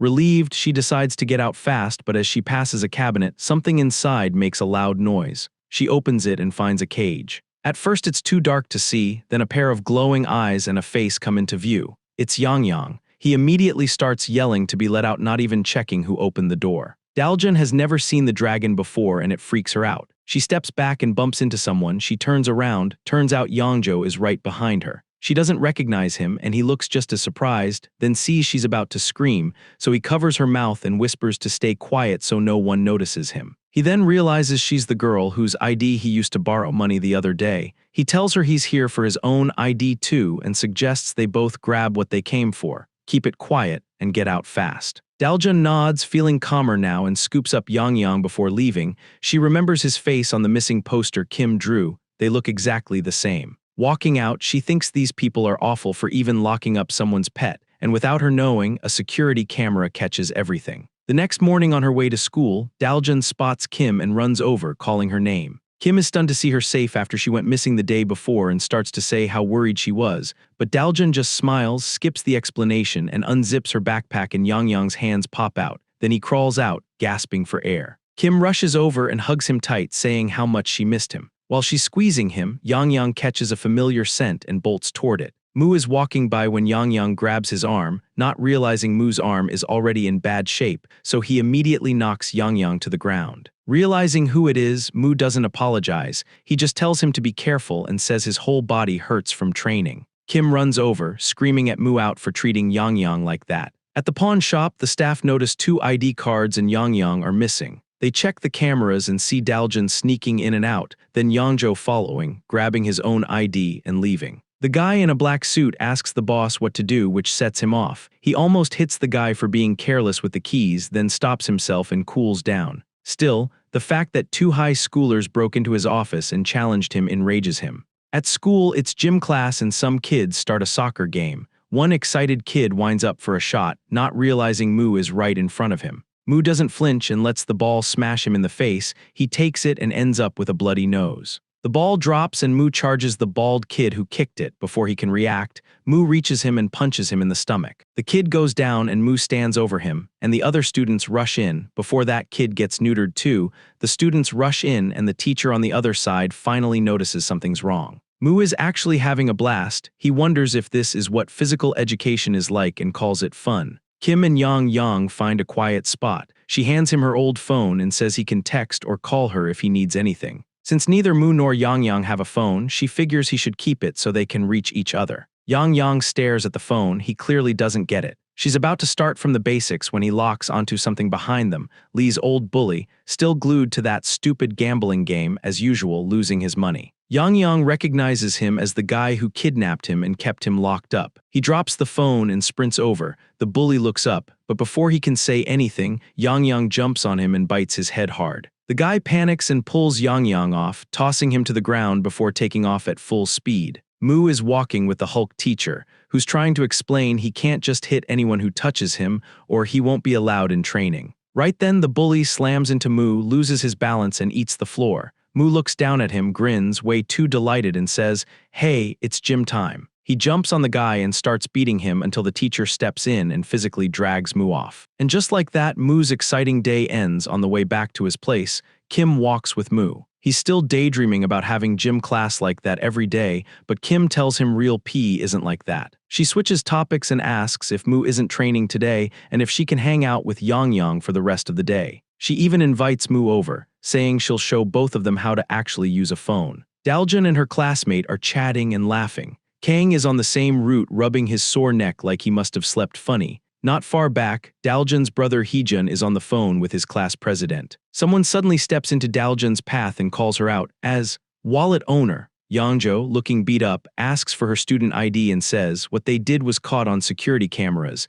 and he needs to return her ID to whoever's looking for it. Daljun is stunned. She barely recognizes him, and none of it makes sense to her. Yangjo gets mad and starts yelling for the ID right now. He goes for her backpack to find it himself. The commotion finally catches Kang and Heejun's attention, and the second they see the big guy hassling Daljun, they charge straight at him. They rush past Mu, who still hasn't noticed what's going on. Meanwhile, Yangjo tries to snatch Daljun's ID card, and before he can do so, Kang and Heejun leap in and swing at him together. But their punches don't land because Mu steps in out of nowhere and blocks both. He isn't helping Yangjo, he wanted a one-on-one. Kang and Heejun freeze, stunned that Mu had just saved Yangjo. Yangjo is thrown off too, then looks closer and remembers Mu from their last run-in, which hadn't gone well for him. Yangjo then grabs Daljun and bolts. Mu just watches like a total clueless goof and Daljun yells for help. Heejun and Kang react fast and take off after Yangjo. Mu sees them chasing, he figures they are after the same fight, so he runs too, shouting to fight him first. Yangzhou ducks into an alley to shake them, they all follow and he ends up boxed in. Kang recognized the place, the same alley where he and Mu first showed up when Daljun was being held captive. Yangzhou drops Daljun off his shoulder and she hissed the ground. He tossed his backpack, squares up, and dares all three to come at once. He figures they must be the three bully hunters who ran from the fight earlier. Mu steps forward and says he'd fight Yangzhou alone. Heejun shoots Mu a look and starts yelling.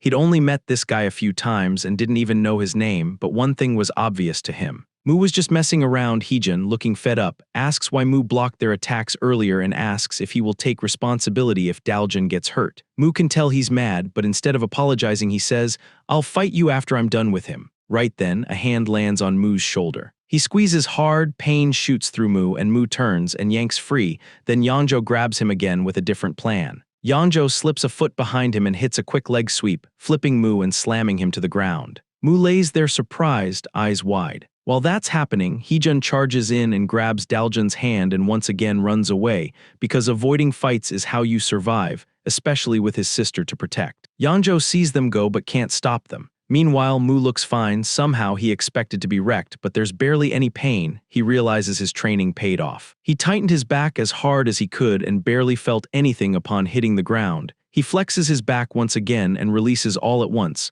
and pops up without using his hands. Kang asks Mu if he needs help finishing Yangzhou, and of course, Mu waves him off, saying he's got it. Yangzhou tries to catch him off guard. He switches tactics, snags Mu's right arm, grabs his shirt with the other, and slams him down again. Mu barely feels it, chalks it up to training, but he's missing what's really happening. Every time he hits ground, Yang is under him, eating the impact. Then Yangzhou's foot comes straight for Mu's face. Mu jumps back to a safe distance and his expression hardens. He thinks Yangzhou just took a shot at his assistant on purpose, and for once he actually cares about Yang. He charges in, unloads a flurry of punches, not giving Yangzhou a second to breathe. Yangzhou can only cover up while the hits keep coming. Mu keeps swinging and Yangzhou wonders how someone that light hits that hard. Realizing he's about to lose control with Mu rushing in, Yangzhou plays his last card. He rushes in to body slam him with his full weight while asking who the hell Yang is. Mu's grin vanishes as he reads it. Yangzhou's is like a boulder flying at him. Mu plants his feet and meets Yangzhou head-on, ready for the hit. But the size and weight gap is brutal. Yangzhou shoves him back and tosses him aside. Yet Mu lands near Kang without a scratch. Kang, who's been calmly watching, asks again if Mu needs any help. Mu declines, hands Yang to him and puts on a brave face but has no idea how to handle a guy that big. He gets an idea. He should be aiming for weak spots. There is no rock his fists can't break. So he dashes to Yangzhou's blind side and cracks 2 quick shots into his weak spots. Yangzhou spins around, but Mu's already hopped to the other side, then drills 2 more into the front of his thighs. The hits almost topple Yangzhou, and he has to throw his hands out to steady himself. Realizing he can't keep up if Mu keeps darting around, Yangzhou tries a trick. He points past Mu and yells, "This is 1-on-1. 2-on-1 isn't fair." Mu actually turns to tell Kang to stay out, saying it's fine, only to see Kang not having moved since taking Yang. Before he can process the feint, in a flash, Yangzhou locks a rear naked choke around Mu's neck. Mu realizes it too late and can't break the grip. Kang watches and hesitates, then sees Mu's face changing color as he struggles, so he starts toward them. Mu tries to say something, but Yangzhou's crushing his throat. With only a couple of steps left, Mu manages to muster up everything he's got and screams, "Don't help." Kang freezes. He isn't sure Mu's okay, but then he spots that familiar grin and Mu tells him to never help him. Mu's still in trouble. The choke is cutting blood to his brain, and he knows he might black out any second. He's got a plan, though. He suddenly tightens his neck muscles to bulk his neck up, then immediately does the opposite, contracting hard so it compresses and leaves a tiny gap for a split second. He slides both hands into that space between his neck and Yangzhou's arms, and goes on the counter. Mu squeezes with everything he has and Yangzhou can't take the pain, and Mu slips free. Yangzhou only gets angrier, which makes him easier to read, especially since he's already in rough shape. Watching him, Mu could tell Yangzhou was at his limit. He looked like he only needed one clean shot in the right spot to fall apart, and Mu clenched his fist, ready to finish him. A few days earlier, Mu had been training with the Hulk teacher. He told him form was everything and showed off heavy squats,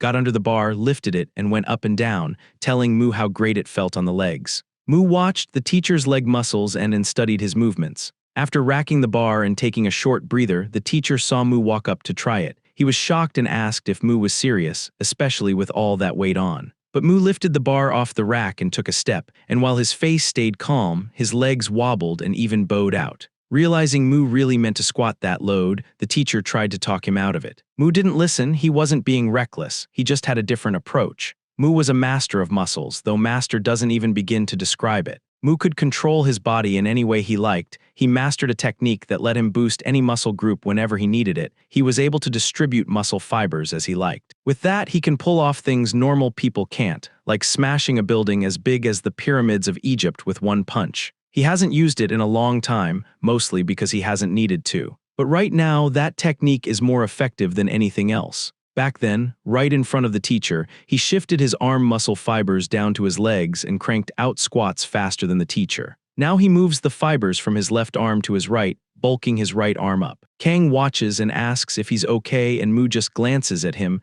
and remembers the move Kang used when they first fought in class and decides to copy it. He mirrors Kang's technique and throws a heavy shot to Yangzhou's midsection, going for power over speed. Yangzhou brings both hands up to block, but the punch blasts through his guard and knocks him out, shattering the massive boulder into pieces. Mu stands over him, feeling good about dropping a guy of his size, then realizes he won. Like with his last opponents, he tears off a piece of Yangzhou's ear and marks him as neutered. Heejun and Daljun are heading home. Heejun asks if she knows why that guy keeps coming after her. Daljun apologizes for dragging him into it again, then starts from the day he first stepped in to save her from those thugs, and how she dropped her wallet as they ran. She explains that her ID somehow ended up at a pawn shop and tied to a 550,000 won debt in her name. No matter what she said, the owners wouldn't believe she wasn't the one who borrowed the money. She tells how she managed to get her ID back and while trying to get away ran into Yangzhou. After hearing all of it, Heejun is furious.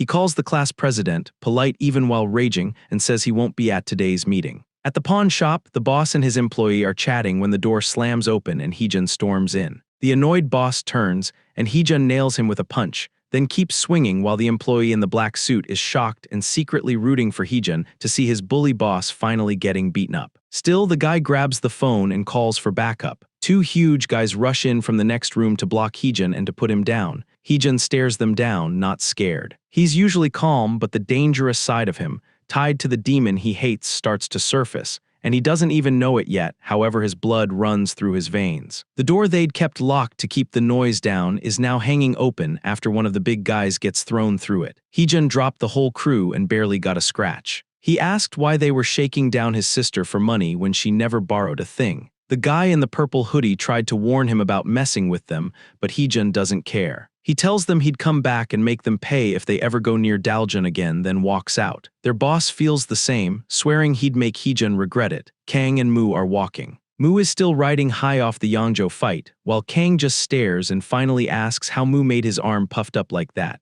Mu grins and shows him, shifting muscles from one arm to the other. Kang watches the whole thing, tries to replicate it, and of course fails. Mu tells him he hasn't yet learned to communicate to his muscles, each one's different, so he needs to listen to them one by one. He breaks it down more. If you figure out each muscle and get them working together, you can make them do what you want, and you can control them however you like. Kang just looks more lost and keeps trying. Yang finally speaks up, asking why Mu was handing over his secret techniques. Mu shrugs and says if Kang gets stronger, it'll make things more interesting, and he needs tougher opponents to level up and get better faster. On top of that, Mu needs to get strong enough to stand a chance against Lucifer. Yang says the earth barrier around his territory was solid and Lucifer couldn't break it anyways, so there was no rush. Mu, however, is confident Lucifer would find a way and he wanted to be ready. He said from now on it's nothing but training. Cut to the boy in the purple hoodie getting called in by the real boss, his uncle. The kid explains everything was going very good, explaining his system of giving people loans, then luring them in and so on. The uncle just flashes his golden teeth and tells the boy his tongue is getting longer, and asks if he is scared he won't hand him the business one day. Every business has ups and downs. Still, the uncle was disappointed he couldn't even keep a small pawn shop in line when he even assigned guys to watch his back. He let it slide for now, and let his nephew out. Meanwhile, on another floor, the three pawn shop guys who'd been beaten by Heejun were stripped and roughed up by the big boss's men for failing against just one high school kid. He hit the blonde one and told him to open his mouth, then tossed in a blue pill, not the naughty kind. The blonde man is dragged away and warned him not to spit it out or else he dies. Back with the big boss, he takes his nephew down in the elevator to the lower floors. And on the way, he starts talking about how the business he ran wasn't bad. Main problem though, the main targets were broke students. The CEO uncle steps out as the elevator opens. They walk out, then stop. An enormous underground arena stretches out in front of them, packed with hundreds of spectators waiting for the next match. The purple hoodie kid just stares, totally stunned, while the CEO uncle explains big money comes from big games. A fighter steps in from the side and the uncle nudges him to watch closely. The guy looks off, purple veins running across his neck and body. And the nephew realizes it's the blonde who worked at his pawn shop a few hours ago, the one who was forced to swallow that weird blue pill. Both fighters enter the arena and the match starts. The blonde rushes in, grabs the other man's arm and swings. The opponent braces to block, but the hit blows through it, snaps his bones in an instant. The guy screams, but before he can react, a second punch from the other side crushes his face. The blonde guy loves the sudden power and can't believe it is really his strength. Up in the VIP seats, the CEO and his nephew watch the one-sided beatdown. The CEO pulls out the same blue pill he gave his fighter and tells his nephew, "One of these lets me pick the winner of any match," then hands it over. The kid just stares at it, thinking about how easily he could beat Mu with that pill. At the gym, Mu is grinding through his routine and finishes with squats. He racks the bar and steps back and his whole body looks way bigger, veins standing out like he's been bodybuilding for years. "Man, I feel amazing after that set. My whole body's tingling," he tells his teacher. The teacher just stares, shocked, then says he's seen plenty of gym rats but never anyone bulk up this fast. He starts wondering if Mu's using something. Mu then says he is weak, but the teacher cuts him off and goes on about the dangers of that kind of stuff. He only stops when Mu insists, "I said I am weak." Mu is still far too weak to face Lucifer. If he wants to fight him, he is nowhere near ready. Mu, looking really buff, now wanders around with Yang Yang tagging along, wearing Kim's phone like a belt. The phone buzzes and Yang Yang jumps, but he remembers what Kim taught him, answers, then presses it to Mu's ear and tells him to take it. Kim starts yelling, asking where he is and why he hasn't let Yang Yang show his face since last week. Mu doesn't explain much. He just says he came to see how his training paid off. Back in the same alley where that little annoying girl beat Mu up. The two girls are there again, feeling good after making money with 8 participants and stream donations, not knowing Mu has already found them. Mu calls them out, they turn at the same time, and Mu grins, "Long time no see." Chungo jumps up, tells him that apparently she didn't hit him hard enough, then rushes him. He doesn't move, lets her come in, and just like last time, she leaps and drives her knee into his chest. She thinks she got him, but as she lands, Mu only takes a step back with his hands still in his pockets. Yang Yang asks if he's okay and Mu gives his usual grin, he's fine. Mu isn't making the same mistake as before. He'd already braced and tightened up to protect that spot before he lacked the necessary muscle mass, but now he doesn't, so the knee didn't do real damage. After taking the first hit, he decides to go for real, charging in with Yang Yang sitting on his head. Using his new strength, he closes the gap fast and starts throwing punches at her. Mu sees the shift, he's the bigger one now, unlike when he fought Yangzhou. He doesn't give her a second to breathe, swings a heavy kick into her side and feels it land, his grin getting wider. But she grabs his foot midair and now she's clearly pissed at the hit and at him treating her like she's weak just because she's smaller. She drives her elbow straight into his knee, aiming for the spot that'll hurt most. He still doesn't go down though, and it's obvious he's changed since their last fight, so she stops holding back. She rushes in, cracks an elbow into his jaw, follows with an upward elbow to another spot on his jaw, then spins and slams a third elbow at his side, putting everything into it. She lands all of it clean, but Mu's still on his feet. Her confidence wavers when she sees that same creepy smile. He takes the opening, grabs her by the collar like Yangzhou did to him the other day, and slams her to the ground. He dives in to smash her face, but she slips out at the last second. Mu then shifts most of his strength from his upper body, even his neck, down into his legs and hips, then charges, looking goofy as hell. But that wasn't all. Right before he reached her, Mu flipped it. He shifted power from his legs to his upper body and body slammed her hard. She flew back and only stopped when she crashed into the tall girl who blocked her. Worried for her friend who is ranked higher than Yangzhou, the tall girl jumps in. She rushes Mu and starts firing those long kicks like last time.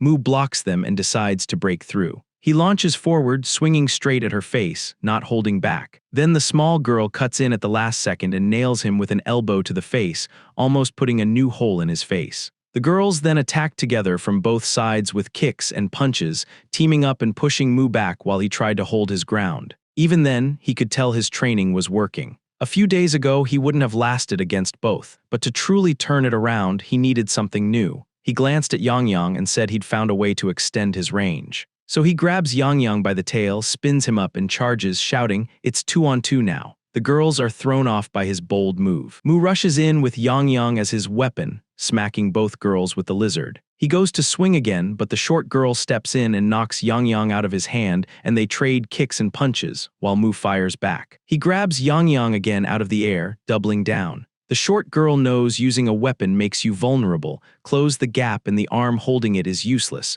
so she does and cracks him with an uppercut. Yang Yang is launched out of Mu's grip, lands on the tall girl and hits her with a dragon kick. Meanwhile, Mu had braced his neck, so her uppercut didn't do much and Mu headbutts the short girl. The short girl drops, lights out fast. Yang Yang is still clinging to the tall girl, but she rips him off, tosses him, and drills a heavy kick into Mu's side, and for a moment it looks like she hit him good, but in the end it did nothing. He'd tightened his core, so he catches her foot and smashes his elbow into her knee, just like the short girl did to him earlier. She screams and fires another kick with her other leg. Mu catches that too, spins her, and even though he likes strikes more than locks, tries one for old time's sake. He twists both her legs up behind his neck and she can't do anything to defend. Mu pulled the ancient Egyptian joint lock. She yells that her legs are about to snap and gives up. She yells for him to stop, she surrenders. Mu lets go and moves in to mark her, but she twists free, kicks him, and jumps back. Mu wonders if she still has some fight. While she's digging in the short girl's pocket, he rushes, but she throws all their cash in his face like a smoke bomb and they both vanish. He's left annoyed he couldn't leave his mark, so he picks up her hat and decides he'll mark her next time. The tall girl carries the knocked-out girl away, telling her to get to her senses again, but she is out cold. Cut to Yangzhou, fuming about the bully hunters ruining his plans. He swears he'll kill them and kicks a rock. It stops at someone's feet. Yangzhou squints and asks if the guy's some kind of bird. The guy says he's Quack Dujun from Chuku High and asks who's been beating Yangzhou up. Yangzhou snaps at his tone. Quack says his mouth still works and it can take a few more hits. Yangzhou isn't impressed since Quack got wrecked by the short girl before and grabs his shirt. Quack hesitates, then cracks a blue pill and laughs, which sets Yangzhou off. Quack's veins bulge like that guy from the ring and Yangzhou swings, saying he'll knock every last tooth out. Then, a moment later, Yangzhou is defeated and slumped against a wall, beaten to a pulp. Next day, the girls are walking outside, grumbling about handing Mu all their money and losing the hat. Quack shows up. The short girl asks what he wants, and he just pops another blue pill again. He changes and his veins pop out and even his eyes start glowing and he says with a grin that their luck ran out. In Quack's chest, something begins to glow, filling his body with the mysterious strength, and his personality changes. He becomes more violent and says after Yangzhou, he'll beat them too and Godery will be finished. He'll be the only top dog left. Then he charges, he goes straight for the short girl. She slips aside at the last second, but he sticks to her. The tall girl dives in with a kick to his face. The short girl adds an elbow. Both of them feel a jolt of pain like they hit solid metal, straight up steel, and Quack doesn't even flinch. He grabs the tall girl's leg and punches it, which makes her bones crack and she drops screaming. The short girl keeps swinging, but Quack barely moves. He grabs her head. She stares up and asks what he did to his body, and he slams her into the ground, knocking her out. He looks down at them and laughs. "This is your Godery level, so lame I wanna die," then walks off, pleased he finally nailed the line he'd practiced back when he was weaker than them. He reports to his boss and says the pill is insane. At this rate, he doesn't think anyone can beat him. The boss asks Quack if he's going to keep his promise. Quack says yes, bring whoever you want. Then he asks why the boss doesn't just take the pill himself and the boss goes quiet. Flashback a few days earlier, the CEO uncle explains the pills.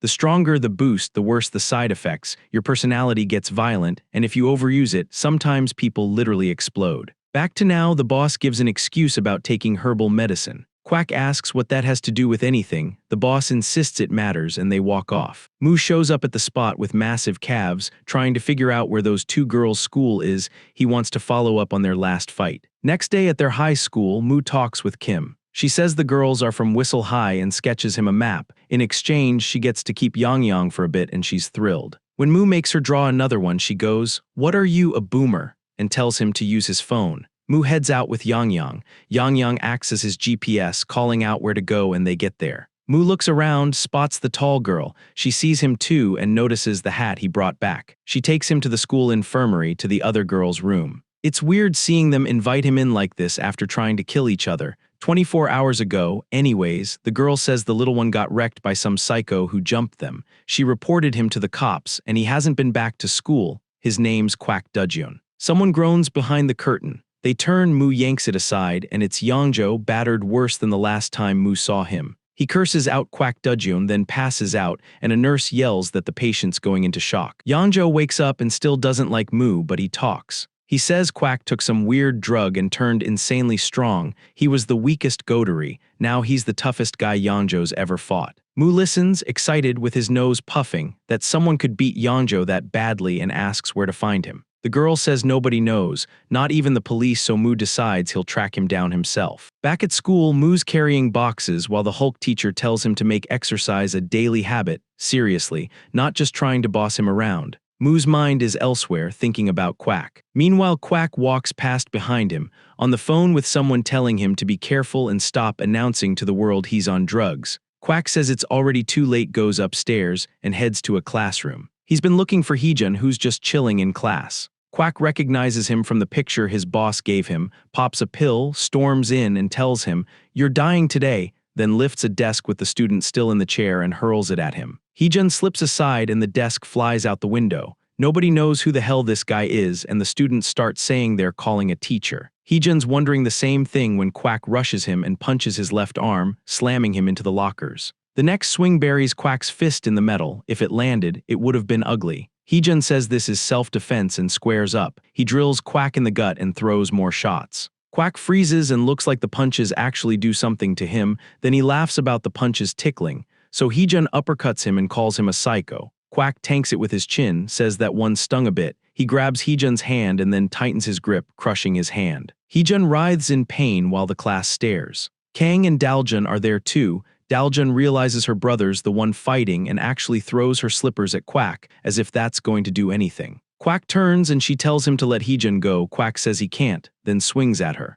Kang steps in, counters it, and asks what the hell he thinks he's doing, while Heejun tries to elbow Quack's forearm to break free. Quack lets go and Heejun snaps, saying he crossed a line by laying hands on his sister, and he and Kang rush Quack from both sides. The Hulk teacher gets word there's a fight in the third-year classroom and immediately sprints over. That gets Mu's attention. No way he's missing a fight. He tosses the packaging and heads that way. In his bag, Yang suddenly locks in, mentioning that he can feel his magic radar pinging. Back in the classroom, Kang and Heejun tag team Quack. Quack turns on Kang first, trying to finish him, but Kang dodges everything. Quack's just swinging with raw strength, and Kang easily dodges. That annoys Quack, so he tries to grab Kang instead. Then Heejun clips him from behind, kicking the inside of his leg from behind. Quack drops to a knee, looks back, and Kang jams two nasty fingers into his eyes, telling him to watch it. No matter how strong you are, there's always a weak spot, Heejun says, and they keep hitting him. Quack gets fed up. He realizes he's losing and breaks away. He notices someone and sprints for the door. The students think he's coming for them, but he stops at his dealer and demands one more pill.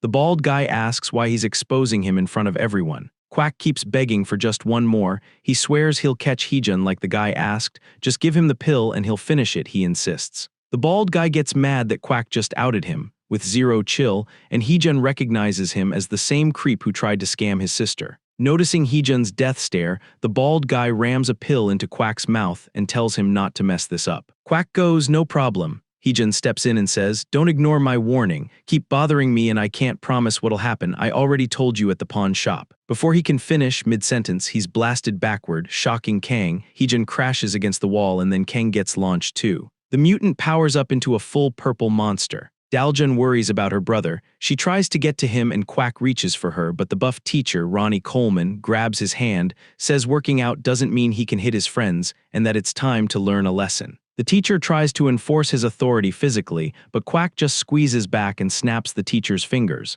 The guy runs out yelling for the police, and Mu walks in. Yang tells Mu that it's the mutant guy, he can feel mana pouring off him. The bald guy spots Yang, his collateral, lunges to grab him, steps on Daljun's slipper and faceplints, honestly well-deserved. Mu grabs his shiny head and drops an elbow on him. That isn't enough though, and the bald guy, swearing, shouts at Quack to take Mu down. Quack says got it and swings. Mu just waits for the first hit to officially start it. Probably not a good idea, but right before it lands, Quack's boost runs out. Yang already drained his mana into a little orb. With the fight started, Mu beats Quack down while Yang Yang watches. Yang Yang says the mana feels familiar. Quack is laid out and Mu complains he was way too weak, not a real fight, then tells Yang Yang to put the mana back. Yang Yang obeys his master's request but warns this isn't normal mana. Mu asks what it is, and Yang Yang says it's extremely pure and powerful, so rare it only exists when a god gives it directly. There's no mana on Earth otherwise. Mu figures it's been ages since his last mana, so some other god must be messing with Earth. Mu asks if it is his and Yang Yang blushes, it was his.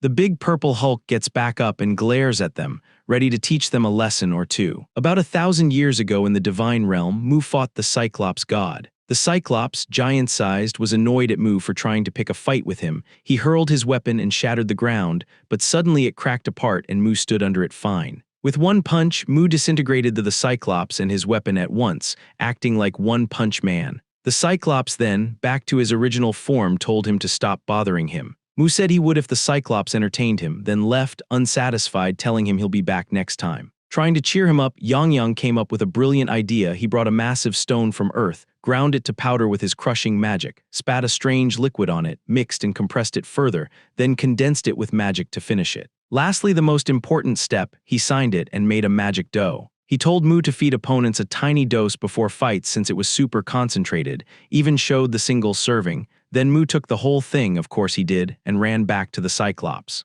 Yang Yang watched, worried. Not even a moment later, Mu got knocked back, grinning. Mu loved it. The Cyclops was many times stronger, and they went all out across the god's domain. Mu still won. The Cyclops fell toward the dough, and the magic stone shot toward the mini-Earth but couldn't pass since only its deity can interfere. It bounced off Yang Yang's nose and dropped to Earth. That's how the magic dough ended up here. Back in the classroom, Mu tells Yang Yang, "Excellent work." He blushes, then the giant throws a punch. Mu slips away and bulks up his left arm and blasts the mutant. He says the guy's tough, his own fist is aching. The mutant keeps swinging, then slams both fists down so hard the whole school shakes, basically an earthquake. Students stumble as the building trembles. Mu can't stay on his feet, so the mutant grabs his shoulder and smashes him into the door, tearing his clothes. Yang Yang shouts for him and asks if he's okay. Mu asks how much time the mutant has left. Yang Yang checks the remaining mana, 5 minutes judging by the remaining mana. Only 5, Mu says. Yang Yang tells him to hold out and he'll weaken, but Mu's worried about something else. That means only 5 minutes left, then no more chance to fight him. Knowing that, Mu says he'll finish it in 5 minutes. Cut to the iced-out uncle in his basement with the magic stone dough Yang Yang made. He cracks off a chunk with a hammer and says this much is enough for now. Mu rips off his shirt and gets ready. He knows trading blows head on his body will be shattered, but if he can match the monster in one spot, he can win. Over the years, his muscles got so big they got in the way, so he found a way to keep strength while keeping his movement, a method that makes the muscles denser and also smaller in volume. In his godly form, he could compress them 150,000 times. Right now, he compresses once, letting him power up one spot without slowing down or bulking up in a disadvantageous way. Yang Yang yells that a punch is coming. Mu barely slips it, shrinks one arm to bulk up his right even more. He compresses it twice. Then the monster snatches him and throws him into the wall. Mu crashes right into the wall but doesn't give up. He pushes off and compresses his right arm a third time. The monster rushes in and they trade blows. Their fists crash together and the shock is so big it even blows out the windows. The monster pulls back, hand throbbing, stunned that Mu's on par with him. They go again, hammering each other, and Mu starts to gain the upper hand. Same force on a smaller point hits harder, that's what he's doing. Mu points out the monster, saying they're on par, but Mu disagrees, he's the one winning. With the 5-minute window nearing its end, Mu drives a shot into the monster's core and blasts him through the wall, and the thing smashes into the ground outside. Out front, the police and the bodybuilder teacher who called them watch it land at their feet. The monster shrinks back, and people yell for an ambulance. Inside, Mu looks at the hole he made, then at the bald guy trying again to grab Yang Yang. The bald guy can't believe Mu beat that thing, yanks Yang Yang and says that was the weakest guy, he'll bring a stronger one to take Mu's head. Yang Yang drops down like he's fine and says if he had mana, that clown would be done. He turns to Mu, who falls to his knees looking tired, but in reality, Mu is hyped now that he's heard there's a stronger one. Mu tells Yang Yang to spit out the healing orb they saved, and he looks forward to the next battle. Meanwhile, the uncle grinds the magic stone into powder and presses more pills. His bald loser nephew bursts in, begging for more. The uncle asks how he burned through them already, and the guy says each monster needs at least 3, the one from earlier only got 2 and still lost. The uncle is stunned, he can't believe what his nephew is saying. Then the room starts to shake. They hear bodies dropping in the hall, then not knowing what to expect, they brace themselves and the door creaks open. Mu is standing there looking for his next opponent. The uncle asks how he got in with troops posted outside. Mu says he took them out and asks where he is, the stronger one.